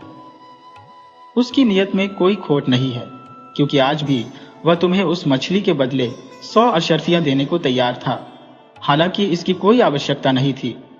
लेकिन तुम्हारी नीयत बेईमान और लालची है, क्योंकि तुमने अपनी झूठी बात को सही साबित करने के लिए झूठे गवाह को दरबार में लाया। राजा ने आगे कहा, तुमने इस मछुआरे को सब कुछ समझा दिया, परंतु मछली का रंग बताना भूल गए। जब मैंने उससे पूछा कि क्या तुमने सुनहरी मछली बेची थी, तो उसने हाँ कहा, जबकि मछली का रंग काला था। यदि मछली के रंग के बारे में वह भूल गया होता तो स्पष्ट कह सकता था कि उसे याद नहीं है, लेकिन झूठ के पांव नहीं होते और उसने सुनहरी मछली की हामी भर दी। इससे स्पष्ट है कि वह मछली के बारे में कुछ नहीं जानता और न ही उसने तुम्हें मछली बेची।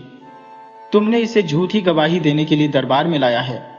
नियम के अनुसार तुम्हें सजा मिलनी चाहिए और जुर्माना लगाया जाना चाहिए, लेकिन मैं इसका फैसला खेमू पर छोड़ता हूं। राजा का निर्णय सुनकर मछली बेचने वाला व्यक्ति भय से कांपने लगा। उसे लगा कि अब खेमू उसे कठोर दंड देगा। राजा ने कहा, खेमू, बताओ, तुम इस अपराधी को क्या सजा देना चाहते हो? खेमू ने कहा, महाराज, यह सत्य है कि इस व्यक्ति ने झूठ और छल का सहारा लेकर मुझसे धन हड़पने की कोशिश की, लेकिन यह भी सच है कि इसकी दी हुई मछली के कारण ही मैं धनवान बना हूं। इसलिए मेरी प्रार्थना है कि इसे बिना किसी दंड के छोड़ दिया जाए और मैं अपनी प्रसन्नता से इसे 100 सोने की अशर्फियां इनाम में देना चाहता हूं। ये सुनते ही मछली बेचने वाला व्यक्ति खेमू के चरणों में गिर पड़ा और बोला, खेमू, लालच ने मुझे अंधा कर दिया था, परंतु तुमने मुझ जैसे लालची व्यक्ति पर भी दया दिखाई। इसके लिए मैं जीवन भर तुम्हारा आभारी रहूंगा। खेमू ने उसे उठाया और कहा, मित्र, तुम्हें अपनी गलती का पश्चाताप है। इससे उत्तम बात और क्या हो सकती है? यह कहते हुए खेमू ने उसे 100 अशर्फियां से भरी हुई एक थैली दे दी। दोनों प्रसन्नता के साथ राजा के दरबार से लौट आए। जब अन्य लोगों को इस घटना के बारे में पता चला तो वे भी खेमू की प्रशंसा करने लगे। अब पूरे क्षेत्र में खेमू की प्रतिष्ठा और भी बढ़ गई थी। तो मित्रों, मुझे पूरी उम्मीद है कि आज की यह कथा आपको बहुत पसंद आई होगी। इस वीडियो को लाइक कीजिए। हम आपसे किसी और कहानी में मिलते हैं।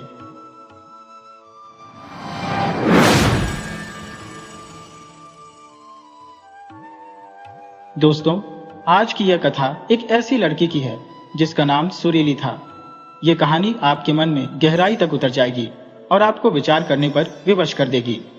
तो चलिए आरंभ करते हैं। यह बात उस समय की है जब एक छोटे से गांव में सुरीली नाम की एक लड़की निवास करती थी। सुरीली कोई विशेष रूप से आकर्षक या रूपवती नहीं थी। इस संसार में उसका कोई सहारा नहीं था। वह अकेली ही रहती थी और अपनी मेहनत से 2 वक्त की रोटी का प्रबंध करती थी। हालांकि उसे अपनी मूलभूत आवश्यकताओं की पूर्ति हो जाती थी, लेकिन उसके भीतर संतोष का अभाव था। उसे प्रतीत होता था कि इस संसार के सभी लोग सुखी और प्रसन्न चित्त हैं। दूसरों के जीवन को देखकर वह स्वयं को दुर्भाग्यशाली मानती और ईश्वर से प्रश्न करती, हे भगवान, तूने सबको सुख, समृद्धि और सुंदरता दी है, पर मुझे क्यों नहीं? आखिर मेरी क्या त्रुटि थी? मैं जानती हूं कि तुम मुझसे कोई प्रतिशोध ले रहे हो। इसी प्रकार एक दिन वह अत्यधिक हताश होकर गांव के बाहर एक विशाल वृक्ष के नीचे बैठी हुई थी और अश्रु बहा रही थी। तभी वहां से एक संत का आगमन हुआ। वे एक दिव्य और प्रभावशाली व्यक्तित्व के धनी प्रतीत हो रहे थे। जब उन्होंने सुरीली को रोते हुए देखा तो वे उसके समीप आए और स्नेहपूर्वक पूछा, बेटी, तुम क्यों रो रही हो? क्या तुम्हें कोई कष्ट है?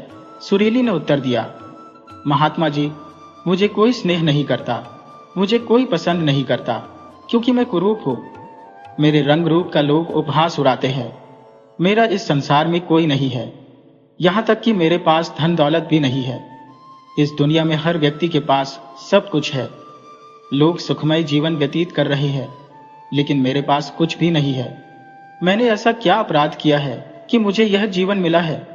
क्या मुझे खुश रहने का अधिकार नहीं है? क्या मेरी जिंदगी में आनंद का कोई स्थान नहीं हो सकता? महात्मा ने उस लड़की की सारी बातें बड़े धैर्य और गहराई से सुनी। फिर उन्होंने कहा, बेटा, यदि तुम मुझे उस व्यक्ति से मिलवा सको जो अपने जीवन में पूर्ण रूप से आनंदित और संतुष्ट है, तो मैं तुम्हें ऐसी वस्तु प्रदान करूंगा जिससे तुम सुंदर और सुखी हो जाओगी। महात्मा के मुख से यह सुनते ही सुरीली के चेहरे पर प्रसन्नता की चमक आ गई। वह उत्तेजित होकर बोली, महात्मा जी, क्या सचमुच यह संभव है? महात्मा मुस्कुराते हुए बोले, हाँ बेटा, बिल्कुल संभव है। यह सुनकर सुरीली अत्यंत उत्साह से कहने लगी, यदि यह सच है तो मैं एक ऐसे व्यक्ति को जानती हूँ जो बहुत सुखी है। मैं अभी उसे यहाँ लेकर आती हूँ। इतना कहकर वह जल्दी जल्दी दौड़कर अपने मालिक के पास पहुंची। उसका मालिक एक किसान था जिसके यहाँ वह काम करती थी। सुरीली ने उत्सुकता से किसान से कहा, आप मेरे साथ चलिए, मैंने एक महात्मा जी को पाया है, वे अद्भुत है। उन्होंने कहा है कि यदि मैं उनके पास एक सुखी व्यक्ति को लेकर जाऊं तो वे मुझे भी सुंदर और सुखी बना देंगे। किसान ने उसकी बात सुनकर गहरी सांस ली और दुखी स्वर में बोला, बेटी, भला मैं तुम्हें कहां से सुखी नजर आता हूं? सुरीली ने हैरानी से कहा, आपके पास तो सब कुछ है, अच्छा भोजन, रहने को घर, अपना परिवार और ढेर सारा धन, फिर आप दुखी कैसे हो सकते हैं? किसान ने भारी मन से जवाब दिया, बेटा, मेरी फसल आजकल अच्छी नहीं हो रही, मुझे अपनी उपज के वाजिब दाम नहीं मिलते, राजा को कर देना पड़ता है, और अब तो मेरे पास बीज खरीदने के लिए भी पैसे नहीं बचे हैं। इस साल तो बारिश ने मेरी सारी फसल बर्बाद कर दी। मेरी हालत पहले से भी ज्यादा खराब हो चुकी है। इन हालात में मैं सुखी कैसे रह सकता हूँ? जाओ, किसी और को ढूंढो जो सचमुच सुखी हो। सुरीली ने प्रश्न किया, तो फिर आप ही बताइए, आपके अनुसार सबसे ज्यादा सुखी कौन हो सकता है जिसे मैं अपने साथ ले जा सकूं? किसान कुछ पल चुप रहा, फिर सोचते हुए बोला, मुझे लगता है कि व्यापारी सबसे सुखी होते हैं। उन्हें फसल उगाने की कोई चिंता नहीं होती, न ही उसकी देखभाल की। उन्हें तो बस फसल खरीदनी होती है। वे इसे कहीं से भी खरीद सकते हैं और किसी भी चीज का व्यापार कर सकते हैं। उनका काम मौसम पर निर्भर नहीं होता और वे हमसे कहीं ज्यादा धन कमाते हैं। लोग उनका सम्मान भी करते हैं। मुझे तो यही लगता है कि इस दुनिया में सबसे सुखी व्यापारी ही होते हैं। तुम उन्हीं के पास जाओ। लड़की अपने मालिक की बात सुनने के बाद तेजी से दौड़कर एक व्यापारी के पास पहुंची। वहां जाकर उसने व्यापारी से निवेदन किया, क्या आप मेरे साथ चल सकते हैं? मुझे एक महात्मा जी मिले हैं जिनसे मैं आपका परिचय कराना चाहती हूँ। उन्होंने कहा है कि यदि मैं उन्हें किसी पूर्ण रूप से सुखी व्यक्ति से मिलवाऊं तो वे मुझे एक अनोखी वस्तु देंगे जिससे मैं सुंदर और आनंदित हो जाऊंगी। सुनकर व्यापारी ने गहरी सांस ली और उदासी भरे स्वर में कहा, बेटी, हमारे जीवन में सुख नाम की कोई चीज नहीं है। चारों ओर केवल परेशानियां और चिंताएं हैं। चोर डाकुओं से सतर्क रहना पड़ता है। व्यापार में लगातार घाटा हो रहा है। ऊपर से राजा भी कर वसूलता है। इन सब कारणों से व्यापार करना दिन ब दिन कठिन होता जा रहा है। न हमें सुरक्षा प्राप्त होती है और न चैन। हर समय किसी न किसी भय से घिरे रहते हैं। मुझे तो ऐसा लगता है कि इस संसार में मुझसे अधिक दुखी शायद ही कोई और होगा। यह सुनकर लड़की आश्चर्यचकित रह गई। उसने कहा, आपके पास तो सब कुछ है, प्रचुर धन, जमीन जायदाद, रहने को बड़ा घर और खाने पीने की कोई कमी नहीं, फिर भी आप दुखी कैसे हो सकते हैं? यह तो बहुत ही विचित्र बात है। मैं तो सोचती थी कि आप ही सबसे सुखी व्यक्ति होंगे। खैर, अब आप ही बताइए, आपके अनुसार सबसे सुखी व्यक्ति कौन हो सकता है जिसे मैं महात्मा जी के पास ले जाऊं? व्यापारी कुछ समय तक चुपचाप सोचता रहा, फिर बोला, मुझे लगता है कि राजा के अधिकारी यानी राज कर्मचारी ही सबसे सुखी होते हैं। उनका सीधा संबंध राजा से होता है। उनके पास अपार अधिकार है और वे धन समृद्ध भी हैं। उन्हें न चोरों का भय होता है न डाकुओं का। वे तो हमसे भी धन वसूल करते हैं और हम जैसे लोगों को उनके सम्मान में झुकना पड़ता है। समाज में उन्हें अत्यधिक आदर सत्कार मिलता है। मुझे तो यही लगता है कि उनके जीवन में कोई दुख नहीं होता। काश मैं भी राजा का कोई अधिकारी होता तो मेरा जीवन भी सुखमय होता। सुरीली ने उत्सुकता से पूछा, क्या आप किसी अधिकारी को जानते हैं? क्या आप मुझे उनसे मिलवा सकते हैं? मैं उन्हें महात्मा जी के पास ले जाऊंगी। यदि वे सबसे सुखी हुए तो महात्मा जी मुझे ऐसी वस्तु देंगे जिससे मैं भी सुंदर और सुखी हो जाऊंगी। व्यापारी को सुरीली पर दया आ गई। उसने उसे एक ऐसे राज्य अधिकारी से मिलवा दिया जिसे वह जानता था। सुरीली उस अधिकारी से मिली और सारी बात बताते हुए कहा, क्या आप मेरे साथ चल सकते हैं? मुझे एक महात्मा जी मिले हैं। राज अधिकारी ने लड़की की पूरी बात सुनने के बाद गहरी सांस लेते हुए कहा, तुम्हें किसने यह भ्रांति दे दी कि मैं इस संसार का सबसे सुखी व्यक्ति हूं? मेरे जैसा व्यथित और दबावग्रस्त इंसान शायद ही कोई हो। तुम्हें तो यह भी ज्ञात नहीं कि हमारे ऊपर कितनी भारी जिम्मेदारियां लादी जाती हैं। राजा के हर आदेश का पालन सुनिश्चित करना हमारी प्राथमिकता होती है और ये आदेश भी ऐसे नहीं होते जिन्हें सरलता से पूरा किया जा सके। इन आदेशों को क्रियान्वित करने के दौरान अनगिनत बाधाओं से जूझना पड़ता है। कभी कभी राजा अप्रत्याशित निर्णय ले लेते हैं और उनकी क्रियान्विति में जनता का विरोध और तमाम अन्य समस्याएं हमें ही झेलनी पड़ती हैं। तुम्हें यह भ्रम है कि मैं सुखी हूं, लेकिन वास्तविकता इसके विपरीत है। यदि वह महात्मा तुम्हें सुखी कर सकते हैं तो कृपया मुझे भी उनसे मिलवा देना। मैं भी एक ऐसा जीवन जीना चाहता हूं जो खुशी और सुकून से भरा हो। यह सुनकर लड़की चकित रह गई और बोली, मैंने तो हमेशा यही सोचा था कि आप इस संसार में सबसे सुखी व्यक्ति हैं, लेकिन यदि आप भी संतुष्ट नहीं हैं तो फिर आपको क्या लगता है, क्या इस संसार में कोई ऐसा व्यक्ति है जो पूर्णतः सुखी हो? राज अधिकारी ने थोड़ी देर विचार किया और फिर कहा, हाँ, मुझे लगता है कि इस पूरे राज्य में केवल एक ही व्यक्ति है जो वास्तव में सुखी हो सकता है, और वह है इस राज्य का राजा। राजा ही सच्चे अर्थों में स्वतंत्र है। उन्हें किसी की सुननी नहीं पड़ती। वे अपनी इच्छाओं के स्वामी हैं और हम सभी उनके आदेश का पालन करते हैं। उनका धन अथाह है, उनकी भूमि असीमित है और उनकी सत्ता बेजोड़ है। यह पूरी धरती उनके अधीन है। वे सभी के शासक हैं, सबसे ऊंचे और सबसे अधिक सुखी। काश मैं भी किसी राजा के परिवार में जन्मा होता तो मेरा जीवन भी सुखमय होता। राज अधिकारी की इन बातों को सुनकर लड़की ने उनसे प्रार्थना की, क्या आप मुझ पर एक उपकार करेंगे? कृपया मुझे राजा से एक बार मिलने का अवसर प्रदान करें। यह आपकी महान कृपा होगी। मैं सिर्फ एक बार उनसे बात करना चाहती हूँ। लड़की के चेहरे पर उदासी और जिज्ञासा देखकर अधिकारी का हृदय द्रवित हो गया। उसने कहा, ठीक है, मैं आज ही राज दरबार जा रहा हूं। तुम मेरे साथ चल सकती हो। वहां तुम्हें राजा से जो भी कहना हो वह निसंकोच कह देना। ये कहकर अधिकारी ने लड़की को अपने साथ राज दरबार ले गया। वहां पहुंचकर उसने राजा के समक्ष लड़की की विनती रखी। राजा ने उसकी बात सुनने के लिए सहमति दे दी और लड़की को दरबार में बुलाया।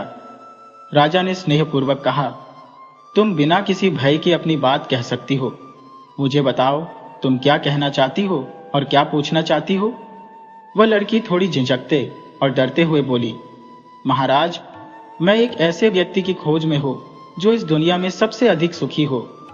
मुझे एक महात्मा जी मिले थे जिन्होंने मुझसे कहा कि यदि मैं उनके पास ऐसे व्यक्ति को लेकर जाऊं तो वे मुझे एक ऐसी अनमोल वस्तु देंगे जिससे मैं भी सुखी और सुंदर बन सकूं। बहुत से लोगों से मिलने के बाद मुझे यह पता चला कि आप ही इस संसार के सबसे सुखी व्यक्ति हैं। क्या आप मेरे साथ उन महात्मा जी से मिलने चलेंगे? यह मेरे लिए एक बड़ा उपकार होगा।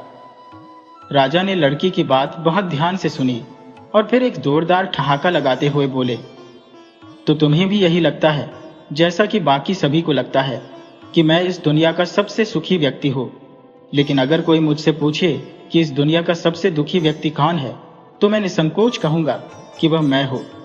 मेरे पास न तो चैन की नींद है न ही सुकून। मैं ठीक से सो भी नहीं पाता। मेरे चारों ओर हमेशा अंगरक्षक होते हैं और उनके बिना मैं कहीं जा भी नहीं सकता। रात में किसी भी हल्की सी आवाज से मेरी नींद टूट जाती है। एक निरंतर भय मेरे भीतर घर के रहता है, क्योंकि मेरे दुश्मन मेरे ही आसपास छिपे हो सकते हैं। मुझे नहीं पता कि कौन कब मुझ पर वार करेगा। यहाँ तक कि इस दरबार में बैठे हर व्यक्ति के बारे में मुझे शक करना पड़ता है। ये सभी मेरे दरबार के ही लोग हैं, परंतु फिर भी मुझे किसी पर विश्वास नहीं होता। इतने विशाल राज्य की जिम्मेदारी का बोझ उठाना कोई साधारण कार्य नहीं है। तुम्हें लगता होगा कि राजा के पास ऐशो आराम, धन दौलत है तो वह अवश्य सुखी होगा, लेकिन मैं तुम्हें बता दूं कि यह सभी चीजें वास्तविक सुख नहीं देती।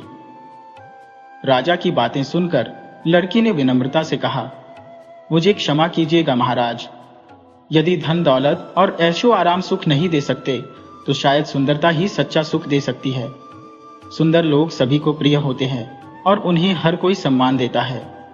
राजा ने हल्की मुस्कान के साथ उत्तर दिया, बेटा, मैंने अक्सर देखा है कि जो लोग बाहरी रूप से सुंदर होते हैं वे अपने हृदय से सुंदर नहीं होते। उनकी सुंदरता मात्र एक मुखौटा होती है जो समय के साथ फीकी पड़ जाती है। वे दूसरों को अपनी सुंदरता दिखाकर भ्रमित करते हैं, लेकिन समय हर चेहरे की सुंदरता को समाप्त कर देता है। असली सुंदरता तो मनुष्य के मन में होती है। जो व्यक्ति मन से सुंदर है वही वास्तव में हमेशा सुंदर रहता है। तब लड़की बोली, महाराज, आपके विचार से इस दुनिया में सबसे सुखी और सुंदर व्यक्ति कौन है? राजा ने मुस्कुराते हुए उत्तर दिया, मेरे अनुसार वह गरीब इंसान जो दिन भर की मेहनत से अपनी 2 वक्त की रोटी जुटा लेता है वास्तव में सबसे सुखी है। उसकी कोई चिंताएं नहीं, कोई बंधन नहीं, वह मुक्त है, कहीं भी जा सकता है। उसे किसी धन दौलत के छिन जाने का डर नहीं सताता और सबसे महत्वपूर्ण बात, उसे चैन की नींद आती है। मैं तो उसी को सबसे सुखी मानता हूँ और सच कहूँ तो मैंने तुम्हें देखा है और समझा है कि तुम ही सबसे ज्यादा सुखी हो। तुम्हारे पास चैन की नींद है, एक सच्चा और निश्चल दिल है और तुम्हारे सामने खुला हुआ संसार है। तुम अपनी इच्छा से कहीं भी जा सकती हो। न तुम्हारे पास कोई भय है, न कोई साजिश, न कोई चिंता। तुम्हारे पास केवल एक स्वच्छंद जीवन है। मेरे हिसाब से तुम ही इस दुनिया में सबसे सुखी हो। राजा की इन बातों को सुनकर लड़की कुछ पल के लिए गहरी सोच में डूब गई। उसे पहली बार एहसास हुआ कि वह सचमुच कितनी सुखी है। अब उसे अपने आप पर गर्व महसूस होने लगा।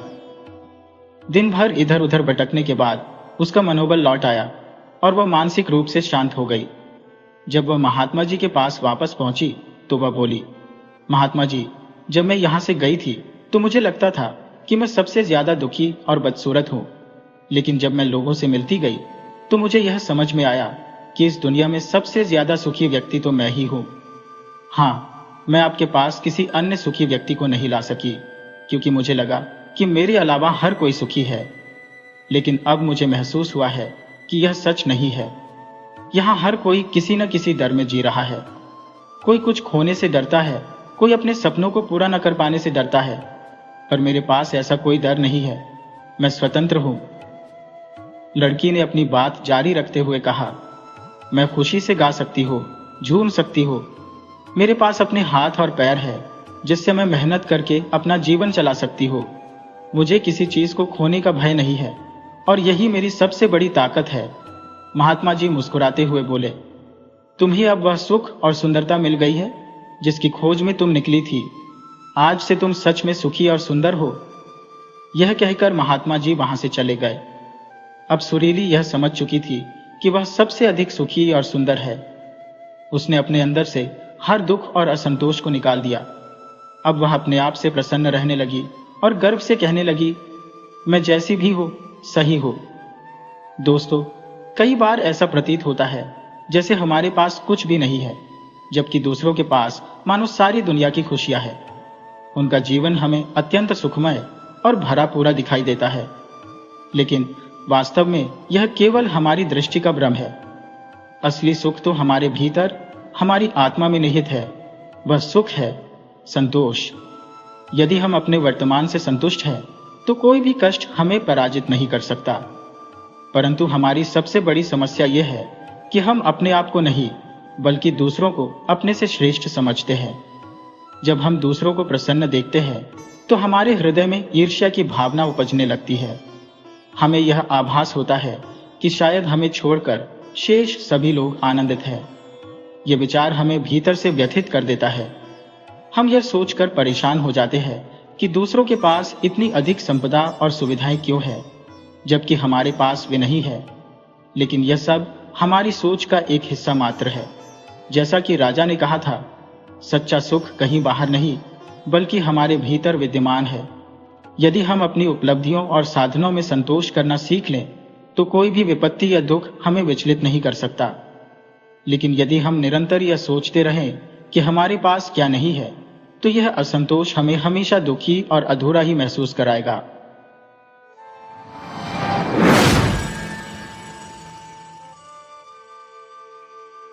बहुत पहले की बात है।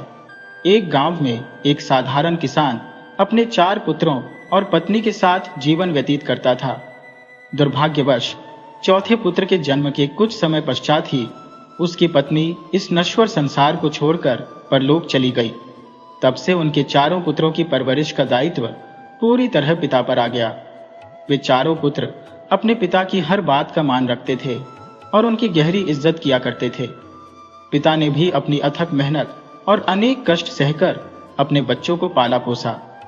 समय बीतने के साथ जब सभी पुत्र किशोरावस्था से आगे बढ़े तो पिता ने उनकी शादियां कर दी। उस काल के प्रचलित रीति रिवाजों के अनुरूप सभी पुत्रों का विवाह संपन्न हुआ। लेकिन जैसे जैसे उम्र का असर पिता के शरीर पर दिखने लगा और वह वृद्धावस्था की दहलीज पर पहुंच गए, उनके श्रम करने की शक्ति क्षीण होती चली गई। अब वे घर पर ही रहने लगे। प्रारंभ में चारों पुत्रों ने अपने पिता की सेवा बड़े ही आदर भाव से की, लेकिन समय के साथ तीनों बड़े पुत्रों और उनकी पत्नियों के लिए वृद्ध पिता एक भार जैसा महसूस होने लगे। इसके विपरीत सबसे छोटा पुत्र अभी भी अपने पिता का पूरी निष्ठा से ध्यान रखता था। वह अपने पिता से वही स्नेह और सम्मान जताता था जो उसने बचपन में किया था। हालांकि उसे यह देखकर गहरा दुख होता था कि उसके बड़े भाइयों और उनकी पत्नियों का व्यवहार उसके पिता के प्रति कटु और कठोर हो चुका है। उसके बड़े भाई अब पिता की बातों को सुनना तक उचित नहीं समझते थे। छोटे पुत्र के लिए यह स्थिति अत्यंत वेदनापूर्ण थी, परंतु वह अपनी बेरोजगारी और कमजोर स्थिति के कारण कुछ भी कहने में असमर्थ था। इस बीच वृद्ध पिता की हालत दिन ब दिन बिगड़ती चली गई और तीनों बड़े पुत्रों तथा उनकी पत्नियों का उनके प्रति दुर्व्यवहार दिन पर दिन बढ़ता गया। फिर भी छोटा पुत्र अपने सामर्थ्य के अनुसार अपने पिता के प्रति अपने कर्तव्य को निभाने की भरपूर कोशिश करता रहा। एक रात की बात है। उस रात छोटे भाई ने साहस जुटाकर अपनी बात तीनों बड़े भाइयों और उनकी पत्नियों के सामने रखी। उसने दृढ़ स्वर में कहा कि वे पिताजी के साथ जो अन्यायपूर्ण व्यवहार कर रहे हैं वह उचित नहीं है। उसने प्रस्ताव रखा कि यदि वे अपने पिता को उसे सौंप दें तो वह उन्हें साथ लेकर दूर चला जाएगा और उनकी सेवा करेगा। यह सुनकर तीनों भाइयों को आशंका हुई कि शायद छोटा भाई इस तरह पिता को साथ ले जाकर उनकी संपत्ति अपने नाम करवाने का षड्यंत्र रच रहा है। उन्होंने विचार किया कि इससे तो बेहतर यही है कि पिता को वही उनके हाल पर छोड़ दिया जाए। अतः उन्होंने इस प्रस्ताव को अस्वीकार कर दिया। तब छोटे भाई ने पुनः आग्रह किया, आप मुझे केवल पिताजी को दे दीजिए, मैं आपकी संपत्ति का एक दिन का भी अधिकार नहीं मांगूंगा। यदि आपको विश्वास नहीं है तो मैं यह बात लिखकर देने को तैयार हूं। तीनों भाई और भाभियां इस शर्त पर सहमत हो गए और उन्होंने उससे लिखित में यह वचन ले लिया कि वह भविष्य में कभी संपत्ति का दावा नहीं करेगा। दस्तावेज पर हस्ताक्षर करवाने के बाद ही उन्होंने अपने पिता को उसे सौंपा। छोटा भाई अपने वृद्ध पिता को लेकर घर से निकल गया। उसकी पत्नी, जो बेहद सुसंस्कृत और विनम्र स्वभाव की थी, उसके साथ थी। जब वे घर से निकले तो उनके पास कुछ भी नहीं था। पत्नी ने अपने गहने उतारकर पति को दिए और कहा, इन गहनों को बेचकर पैसे ले आओ, इनसे किराए का एक घर ले लेंगे और गृहस्थी का कुछ सामान खरीद लाएंगे ताकि हम जीवन यापन कर सके। छोटे भाई ने गहनों को बेचकर जो धनराशि प्राप्त की उससे किराए पर एक मकान लिया। साथ ही उसने आवश्यक घरेलू सामान और एक कुल्हाड़ी खरीदी। वह प्रतिदिन जंगल जाता, लकड़ियां काटकर बाजार में बेचता और जो भी थोड़ा बहुत धन अर्जित होता उससे घर का खर्च चलाता। अपने पिता के लिए दवाइयां भी उसी धन से लाता। इस प्रकार छोटे भाई ने परिश्रम और समर्पण के साथ अपने पिता की सेवा करते हुए अपने दिन बिताने शुरू किए। कुछ महीनों के पश्चात अचानक उसके पिता की हालत अत्यधिक गंभीर हो गई। उनकी चिकित्सा के लिए बड़ी धनराशि की आवश्यकता थी, परंतु वह निर्धन और साधनहीन था। इस विषम परिस्थिति में उसने इधर उधर से उधार लेकर धन जुटाया और अपने पिता का सर्वोत्तम उपचार करवाने का प्रयास किया। लेकिन विधि का विधान कुछ और ही था। तमाम कोशिशों के बावजूद वह अपने पिता को जीवन दान नहीं दे पाया। पिता के निधन का आघात उस पर अत्यंत गहरा था। वह हताश होकर विलाप करता रहा कि उसके प्रयत्न भी अपने पिता को बचाने में विफल रहे। अब उसके सिर पर कर्ज का बोझ था और पिता का साया भी उठ चुका था। यह विचार उसे भीतर तक तोड़ता रहा। उसकी विवशता और निर्धनता ने उसे अत्यधिक कष्ट पहुंचाया। अपने जीवन में असहनीय दारिद्र्य और कर्जदाताओं के लगातार दबाव से त्रस्त होकर उसने सोचा कि क्यों न वह अपने भाइयों से सहायता मांगे। इस आशा के साथ वह अपने भाइयों के पास गया और अपनी स्थिति को विस्तार से बताया। उसने विनम्रता पूर्वक निवेदन किया, मुझे थोड़ी धनराशि उधार दे दीजिए, मैं शीघ्र ही इसे वापस कर दूंगा। परंतु भाइयों ने न केवल उसकी सहायता से इनकार किया बल्कि उसका अपमान भी किया। वे ठहाके लगाते हुए कहने लगे, तूने अपनी सारी संपत्ति त्याग कर उस बीमार पिता को साथ ले जाने का निर्णय लिया था। अच्छा ही हुआ कि वह यहां से चला गया, अन्यथा उसकी देखभाल और उपचार पर हमें धन व्यय करना पड़ता। अब जा और अपने उसी पिता से मदद मांग ले, हमारे पास कुछ नहीं है। इतना कहकर उन्होंने उसे धक्के मारकर घर से निकाल दिया। वह अपमान से आहत और मायूस होकर अपने घर लौट आया। वहां अपनी पत्नी के साथ जैसे तैसे रूखी सूखी खाकर दिन काटने लगा। एक रात जब दोनों गहरी निद्रा में थे, उसे एक स्वप्न दिखाई दिया। स्वप्न में एक वृद्ध पुरुष उससे कह रहा था, तेरे घर के पीछे की दीवार में एक मटका छिपा है, उस मटके में 100 स्वर्ण मुद्राएं हैं, जाकर उन्हें निकाल ले। उसने स्वप्न में ही उस वृद्ध से पूछा, क्या इन मुद्राओं में कोई बरकत है? वृद्ध ने उत्तर दिया, इनमें कोई बरकत नहीं है। यह सुनकर उसने मुद्राएं लेने से इनकार कर दिया। प्रातः जब वह जागा तो उसने अपने स्वप्न का विवरण पत्नी को सुनाया। उसकी पत्नी ने कहा, उन मुद्राओं को ले आओ, हमारी गरीबी मिट जाएगी। लेकिन वह दृढ़ता से बोला, बरकतहीन धन का क्या उपयोग, मैं इसे नहीं लाऊंगा। यह तो मात्र एक स्वप्न है जो झूठा भी हो सकता है। अगले दिन जब पति पत्नी सो रहे थे तो वही वृद्ध पुनः उसके स्वप्न में प्रकट हुआ और कहा, तेरे घर के पीछे की दीवार में 50 अशर्फियां हैं, जाकर उन्हें ले ले। उसने फिर वही प्रश्न किया, बाबा क्या उनमें बरकत है? वृद्ध ने उत्तर दिया, बरकत तो नहीं है। तीसरी रात भी वह बुजुर्ग उसके ख्वाब में आया और इस बार उसने कहा, अब दीवार में मात्र 10 अशर्फियां बची हैं, उन्हें ले लो। लेकिन जैसे हमेशा होता था उसने फिर वही प्रश्न पूछा, बाबा क्या उनमें बरकत है? और उत्तर में उसे फिर नकारात्मक प्रतिक्रिया मिली। उसने अशर्फियां लेने से फिर मना कर दिया। दिन पर दिन बीतते गए और वही स्वप्न उसे लगातार आता रहा।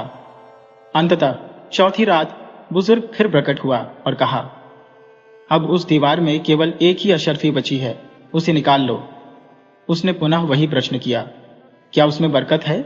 इस बार वृद्ध ने कहा, हाँ, उस अशर्फी में बरकत है। सुबह होते ही उसने बिना अपनी पत्नी को बताए दीवार के पास जाकर खुदाई की। वहां से उसे एक मिट्टी की मटकी मिली जिसके अंदर केवल एक अशर्फी थी।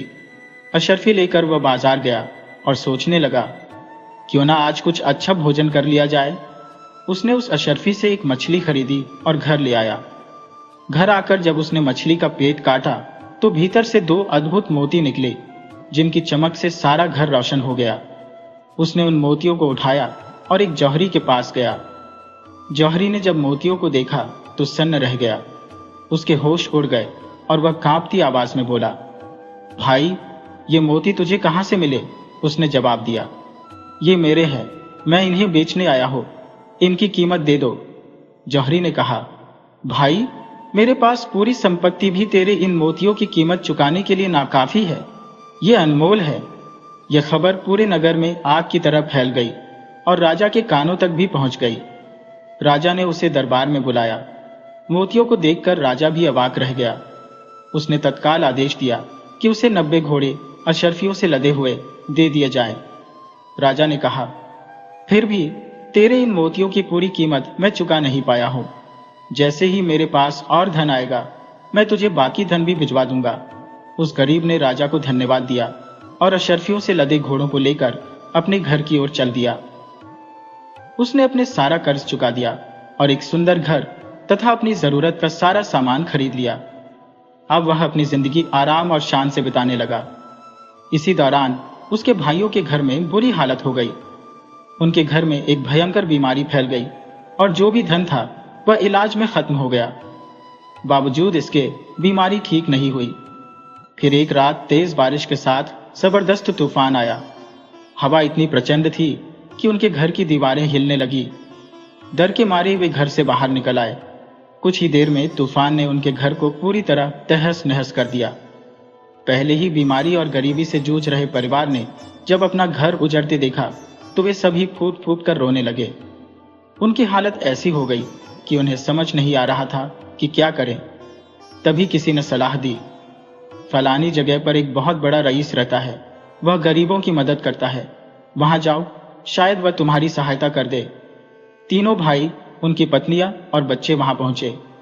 घर के बाहर खड़े दरबान ने उनसे पूछा कि वे क्या चाहते हैं। उन्होंने दरबान से कहा कि वे मालिक से मिलना चाहते हैं। दरबान ने अंदर जाकर अपने मालिक को बुलाया। जब मालिक बाहर आया तो तीनों भाई और उनकी पत्नियां स्तब्ध रह गईं। वह रईस व्यक्ति और कोई नहीं बल्कि उनका छोटा भाई था, जिसे कभी उन्होंने तिरस्कृत किया था। उन्होंने आपस में कहा, हमने इसे कभी कुछ नहीं दिया, अब यह हमारी क्या मदद करेगा। वे मायूस होकर जाने लगे, लेकिन उनके छोटे भाई ने उन्हें रोक लिया। बहुत प्रसन्नता के साथ गले लगाया और घर के अंदर ले गया। उसने उनका भरपूर आदर सत्कार किया और उनसे उनकी परेशानी का कारण पूछा। भाइयों ने अपनी सारी विपदा सुनाई, कैसे बीमारी ने उनकी जमा पूंजी खत्म कर दी और तूफान ने उनका घर उजाड़ दिया। छोटे भाई ने उनकी बीमारी का अच्छे से इलाज करवाया और उनके रहने के लिए एक अच्छा घर बनवा दिया। बड़े भाइयों को समझ नहीं आ रहा था कि उसके पास इतनी दौलत कहां से आई। उन्होंने उससे इसका कारण पूछा। छोटे भाई ने कहा, यह सब मेरे पिता की सेवा का फल है, उनकी दुआओं ने मुझे यह सब दिया है। यह सुनकर भाइयों को अपनी गलती का एहसास हुआ। उन्हें समझ आ गया कि माँ बाप की सेवा ही सच्ची संपत्ति है। जो लोग अपने माँ बाप को तिरस्कृत करते हैं, उनका जीवन जिल्लत और तकलीफ में बीतता है और मरने के बाद भी उन्हें सजा मिलती है। इसलिए जो भी संभव हो, माँ बाप की सेवा करनी चाहिए और उन्हें खुश रखना चाहिए। छोटे भाई ने अपने पिता की सेवा की, इसलिए उसे सुख समृद्धि का वरदान मिला। वहीं बड़े भाइयों ने पिता को घर से निकाल दिया और अपनी जिम्मेदारी नहीं निभाई। यही कारण था कि उनका जीवन दुख और विनाश से भर गया।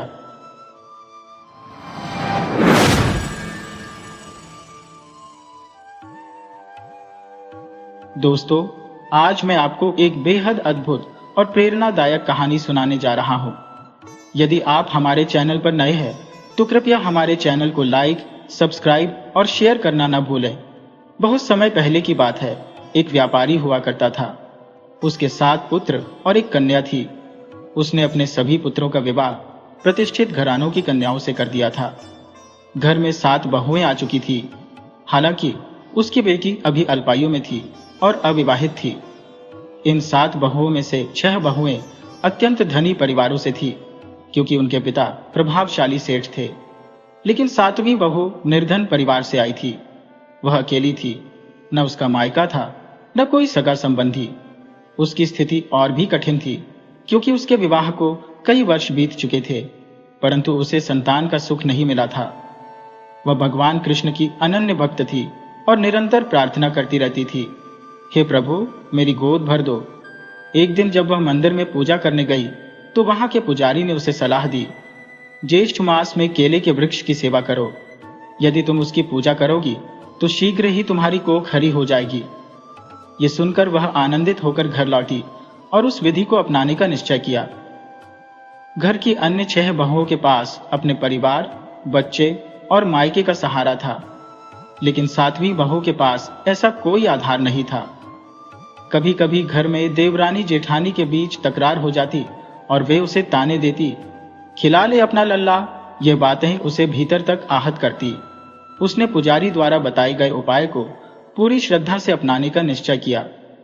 प्रतिदिन वह प्रातः उठकर केले के वृक्ष की सेवा करने जाती, लेकिन परिवार के किसी सदस्य को संदेह न हो, इसलिए वह अपनी छोटी ननद को साथ ले जाती। पूजा करते समय वह भगवान से मर्मस्पर्शी प्रार्थना करती, हे विष्णु भगवान, मेरी गोद भर दीजिए। यदि मेरी गोद भरेगी तो मैं अपनी ननद का विवाह आपके चरणों में समर्पित कर दूंगी। यह देखकर उसकी ननद भी प्रेरित हुई और उसने भी भाभी की देखा देखी पूजा करना प्रारंभ कर दिया। वह भी मन ही मन प्रार्थना करती, हे प्रभु, मेरे घर को सुख समृद्धि से भर दीजिए। कुछ समय पश्चात भगवान ने सोचा कि यह बनिया की बहू, जो प्रतिदिन मेरी आराधना में तन्मय रहती है, उसकी मुराद पूरी कर देनी चाहिए। उन्होंने निर्णय लिया कि इसे इसकी मन्नत के अनुरूप वरदान दिया जाए। कुछ दिनों बाद वह बहू गर्भवती हो गई। 9 महीनों के पश्चात उसने चंद्रमा के समान तेजस्वी पुत्र को जन्म दिया। इस शुभ समाचार से घर में उत्सव और उल्लास का वातावरण छा गया। समय के साथ बालक 1 वर्ष का हो गया। अपनी मन्नत को भुलाकर वह अपने पुत्र के पालन पोषण में मग्न हो गई। भगवान को यह देख अचरज हुआ कि जिस वचन के आधार पर वह मेरी पूजा करती थी, उसे वह अब पूरी तरह विस्मृत कर चुकी है। भगवान ने सोचा, मैंने इसकी प्रार्थना सुनी और इसे पुत्र का वरदान दिया, परंतु इसने ननद के विवाह का जो वचन दिया था वह निभाना तो दूर, उसे याद भी नहीं कर रही। अब देखता हूं यह क्या करती है। कुछ समय बाद वह अपने पुत्र को मायके ले जाने की तैयारी करने लगी, लेकिन उसका मायका तो था ही नहीं। घर के अन्य सदस्य जैसे सास, ननद और जेठानियां उसे ताने देते, पर वह सब सहन कर लेती। अब उसकी गोद तो भर चुकी थी। वह अपने बच्चे में खोई रहती और दूसरों की बातों को अनसुना कर देती। एक दिन जब बनिया और उसकी पत्नी बैठक में बैठे हुए थे, तभी एक सुंदर और सजीला युवक उनके द्वार पर आया। उसने विनम्रता से कहा, मौसा जी को राम राम। बनिया ने आश्चर्य से पूछा, बेटा, तुम कौन हो? हमने तो तुम्हें पहचाना नहीं। युवक ने उत्तर दिया, मौसा जी, मैं आपकी छोटी बहू का मुंहबोला भाई हूं। यह सुनते ही बनिया ने चकित होकर कहा, अरे, यह तो हमें आज तक पता नहीं था कि हमारी बहू का कोई मुंहबोला भाई है। युवक ने जवाब दिया, जब इसकी शादी हुई थी तब मैं व्यापार के सिलसिले में दूर प्रदेश में था। अब लौट कर आया हूं तो इसे देखने चला आया। ससुराल वाले इस युवक को देखकर बेहद प्रसन्न हुए, परंतु बहू को यह स्पष्ट था कि उसका कोई मुंहबोला भाई नहीं है। वह समझ गई कि यह युवक कौन है। तभी युवक ने मुस्कुराते हुए कहा, मैं वही केले का वृक्ष हूं जिससे तुमने अपनी ननद के विवाह का वचन किया था, लेकिन तुमने मुझे भुला दिया। यह सुनकर बहू सिहर उठी। उसकी आंखों में भय और पश्चाताप की झलक उभर आई। युवक का शिष्टाचार और सरलता देखकर सास ससुर उससे बहुत प्रभावित हुए और बोले, बेटा, कुछ दिन हमारे साथ रहो। युवक खुशी खुशी उनके आग्रह को स्वीकार कर वहीं ठहर गया। उसके सद्गुण, विनम्रता और मधुर व्यवहार ने पूरे परिवार का मन मोह लिया। उसने अपने आचरण से हर किसी को प्रभावित किया और सभी के दिलों में एक विशेष स्थान बना लिया। लड़की, जो बनिया की थी, धीरे धीरे उस युवक को पसंद करने लगी। तब बनिया और उसकी पत्नी ने विचार किया कि क्यों न अपनी बेटी का विवाह उस युवक के साथ कर दिया जाए। यह सोचते ही उनके मन में अपार आनंद व्याप्त हो गया। उनकी मन्नत भी पूरी हो जाएगी और बेटी का घर भी बस जाएगा। विवाह की तैयारियों में उन्होंने बड़े उल्लास और उत्साह के साथ भाग लिया। रस्मों को निभाने में वह पूरी तन्मयता से जुट गई। अंततः उनकी ननद का विवाह भी उसी युवक के साथ संपन्न हो गया। कुछ समय बाद युवक ने कहा कि अब वह अपनी पत्नी को लेकर अपने घर लौटना चाहता है। विवाह के पश्चात पहला त्योहार तीज का आया। परंपरा के अनुसार पहली तीज पर ससुराल से मायके के लिए उपहार भेजे जाते थे। इसके साथ ही राखी का पर्व भी समीप आ गया। बनिया और उसकी पत्नी ने बहू से कहा, बेटा, सावन का महीना आ गया है, पहला त्योहार है। अब तीज का सामान और राखी दोनों लेकर अपनी बहन के घर जाओ। परंतु बहू ने कहा, पिताजी, मेरा बेटा बहुत छोटा है, मैं इसे लेकर कैसे इतने लंबे सफर पर जाऊं? न साधन है न सुविधा, पहले पैदल चलने के ही रास्ते होते थे। तब बनिया ने कहा, यह भी ठीक है, राखी पर ही जाना, तीज का सामान और राखी साथ ले जाना। यह सुनकर बहू चिंता में पड़ गई। उसने सोचा, मेरा तो कोई मायका ही नहीं है, मैं कहाँ जाऊंगी, और ननद को विवाह कराकर वह युवक मुझे कहाँ लेकर गया था, यह भी नहीं पता। दुविधा में पड़ी बहू दौड़कर केले के पेड़ के पास गई और वहां जाकर रोने लगी। उसने अपने दिल का दर्द पेड़ के समक्ष प्रकट किया। तभी पेड़ से वही युवक प्रकट हुआ। उसने कहा, तुम मेरी धर्म बहन हो, क्यों दुखी होती हो? बहू ने कहा, मेरे ससुराल वाले राखी बांधने के लिए भेजना चाहते हैं, परंतु मेरा कोई मायका नहीं है। युवक ने मुस्कुराकर जवाब दिया, चिंता मत करो, मैं तुम्हें 1.25 पैर का मायका दे सकता हूं। यह सुनकर बहू के चेहरे पर खुशी लौट आई। उसने 1.25 पैर का मायका स्वीकार कर लिया। राखी का त्योहार आया। पति पत्नी अपने बच्चे को लेकर बहन के घर की ओर रवाना हुए। रास्ते में बहू अपने पति को मार्ग बताती जा रही थी। लंबे सफर के बाद वह एक विशाल महल के पास पहुंचे, जो जंगल के बीच स्थित था। वहां एक सुंदर स्त्री और नौकर चाकर सेवा में लगे हुए थे। बहन ज्योति की ननद रानियों जैसी ठाट पाट और शान और शौकत में रहती थी। जब भैया भाभी वहां पहुंचे तो उसने बड़े हर्ष और आतिथ्य भाव से उनका स्वागत किया। अगली सुबह, जो त्योहार का दिन था, क्योंकि वे रात में पहुंचे थे, उसने भगवान की आराधना की। ननद ने अपने भाई को राखी बांधी और आशीर्वाद लिया। तभी बहू ने अपने पति से कहा, अब चलो अपने घर लौट चलें, क्योंकि यहां अधिक समय बिताना उचित नहीं। परंतु पति ने अपनी इच्छा जताई, नहीं, मैं तो अपनी बहन के घर कुछ दिन और ठहरना चाहता हूं। बहू ने उसे समझाया, हमारे संस्कार तो यही कहते हैं कि बहन बेटियों के घर अधिक समय नहीं रुकना चाहिए। तुम बड़े भाई हो, पिता समान हो। साथ ही हमारा बच्चा भी अपने दादी दादा को याद कर रहा होगा। यदि उसे कुछ हो गया तो क्या होगा? इसलिए अब और नहीं रुक सकते। बहन और भगवान विष्णु की मूर्ति से विदा लेकर वे लोग घर की ओर निकल पड़े। रास्ते में पति को अचानक अपनी धोती का ध्यान आया और उसने कहा, मेरी धोती वहीं रह गई है, मुझे उसे लेने वापस जाना होगा। इस पर बहू ने उसे समझाने का प्रयास किया, इतनी दूर आ गए हैं, सिर्फ एक धोती के लिए वापस जाना क्या जरूरी है, नहीं ले लेंगे। लेकिन पति अपनी बात पर अड़ा रहा। जब वे वापस पहुंचे तो बहू ने कहा, क्या तुम्हारे पास बस एक ही धोती है? यदि वो रह भी गई तो कौन सी बड़ी बात है। लेकिन पति अपनी जिद पर था। जब वे उस स्थान पर पहुंचे तो उन्होंने पाया कि वहां अब महल दुमहले नहीं थे, केवल घना जंगल था। यह देखकर वे स्तब्ध रह गए। उनकी नजर केले के पेड़ पर पड़ी, जहां धोती और कुर्ता टंगे हुए थे। ये देख पति आश्चर्यचकित रह गया। उसका क्रोध उमड़ पड़ा और उसने बहू से सवाल किया, यह सब क्या है? सच बताओ, मेरी बहन के साथ तुमने क्या किया है? दोनों भारी मन से घर लौट आए। पत्नी रोती चिल्लाती घर के भीतर दौड़ी आई, क्योंकि उसका पति उसे बुरी तरह पीट चुका था। सास ससुर और घर की जेठानी भी मौके पर आ पहुंचे। सभी हैरानी से पूछने लगे, आखिर हुआ क्या है? इस पर इतना क्रोध क्यों? तब पति, जो बनिए का बेटा था, बोला, पिताजी, आपको पूरी बात बताता हूं। उसने कहना शुरू किया, जब हम अपनी बहन के घर गए थे, जो किसी रानी से कम नहीं थी, तो वहां हमारा बड़े आदर सत्कार से स्वागत हुआ। परंतु चलते समय मैं अपना धोती कुर्ता वहीं भूल आया। जब वापस लेने गया तो वहां कुछ भी नहीं था, न कोई इंसान, न कोई महल। बस एक केले का पेड़ था, जिस पर मेरा धोती कुर्ता टंगा हुआ था। ये सब देखकर मेरा दिल दहल गया। ससुर ने भी बहू से सवाल किया, साफ साफ बताओ, हमारी बेटी को आखिर कहां भेज दिया? ऐसी कौन सी बात है जो तुम छुपा रही हो? बहू ने भारी मन से सब कुछ कहना शुरू किया। उसने कैसे भगवान विष्णु उसके भाई बनकर आए थे, कैसे उसका तिरस्कार और अपमान हुआ था, और केले की सिंचाई और पूजा से जुड़े अपने पुण्य कर्मों की कथा सुनाई। सास ससुर, देवरानी जेठानी और पति सभी यह सुन रहे थे, लेकिन बहू की बातों पर कोई विश्वास करने को तैयार नहीं हुआ। तभी भगवान विष्णु वहां प्रकट हुए। उन्होंने सबको संबोधित करते हुए कहा, यही मेरी धर्म बहन है और इसके पुण्य कार्यों ने इसे यह सौभाग्य दिलाया है।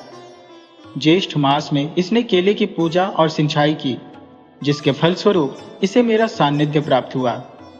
भगवान ने सभी के दुख हर लिए और उन्हें आशीर्वाद दिया। ससुर ने श्रद्धा से हाथ जोड़कर कहा, मैं धन्य हूँ, मेरी बेटी का विवाह स्वयं भगवान विष्णु से हुआ। ऐसा सौभाग्य दुर्लभ है। सभी ने भगवान का गुणगान किया और बहू की सत्यनिष्ठा को नमन किया। दोस्तों, भगवान केवल सच्ची श्रद्धा के भूखे होते हैं। जो ज्येष्ठ मास में केले और पीपल की पूजा करता है, उसकी सभी इच्छाएं पूर्ण होती हैं। अगर यह कहानी आपको पसंद आई हो तो इसे लाइक करें, सब्सक्राइब करें और शेयर करें। राधे राधे।